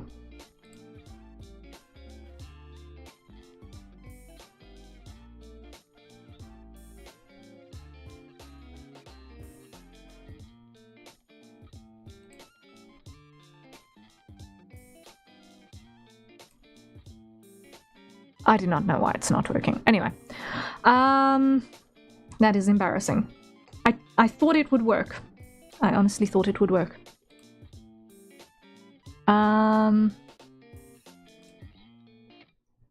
It's this... Will this work? Now it works. There we go. Same place. So StreamerBot is just a little bit laggy on that front. Anyway. So that's where memberships are currently happening. When possible, I also do a Discord-only stream of offline hours work as well, where it's no microphone. It's just us and in a voice chat with the microphone off and just being productive on a slightly more casual basis. Sometimes with things that I can't necessarily work on stream. And at the moment also currently limited until such time as I get chance again to edit more videos together, time lapses for the whatchamacallit, for the members' time lapses. But yeah, that's currently what is available. So there are 3 membership tiers at the moment, but I am probably going to whittle those back down to like 2. I'm still figuring it out because I can't figure out a particular boon for the in-between tier at this stage. Unless I do something where the highest level gets discounts on merch or whatever on 4th Wall. But for now, that is still questionable while I am determining a couple of additional logistic madnesses on the side. Still, a lot in the air. A lot has been delayed because of the computer crash. Brain was fried after the last deadline grind that took us to the end of last month, and I'm rocketing towards another deadline grind towards the end of this month, but we're doing the best that we can in between all of the madness. All of that said, guys, thank you so much for your time. I really appreciate it. I hope that you were able to be productive on your own fronts. Stay healthy. Try and take breaks when you can. That's rich coming from me, but that's also coming from the person who the nap took her this morning. And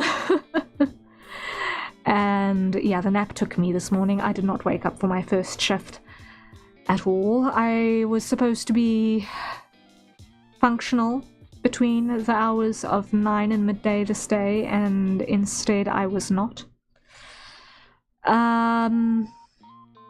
And yeah, let's just say that certain domestic things that I was supposed to handle between those hours were not achieved.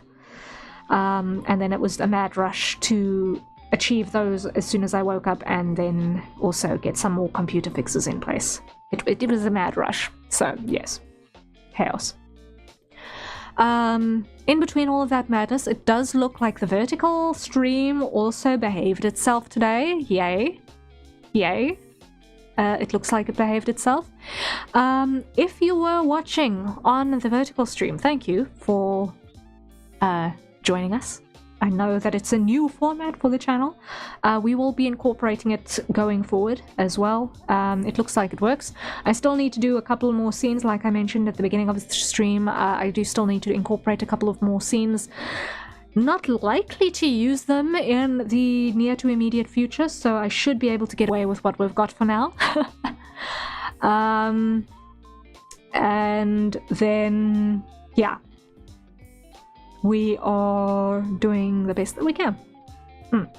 But now it is time to retire for the morning, because it is definitely past first light now. It is 5:15 in the morning. So I need to love and leave you all for this day. And I shall see you guys tomorrow. Today has been Wednesday. Today has been Wednesday? Yes? Yes, today has been Wednesday. So yeah, I will see you guys tomorrow for European time zone, so 1930 UTC. I shall see you then. Probably. Supposing nothing else breaks. Supposing that nothing else breaks. Have fun, rest well, and we keep on keeping on. Alright, folks. Night-night. And have fun. Cheery bye.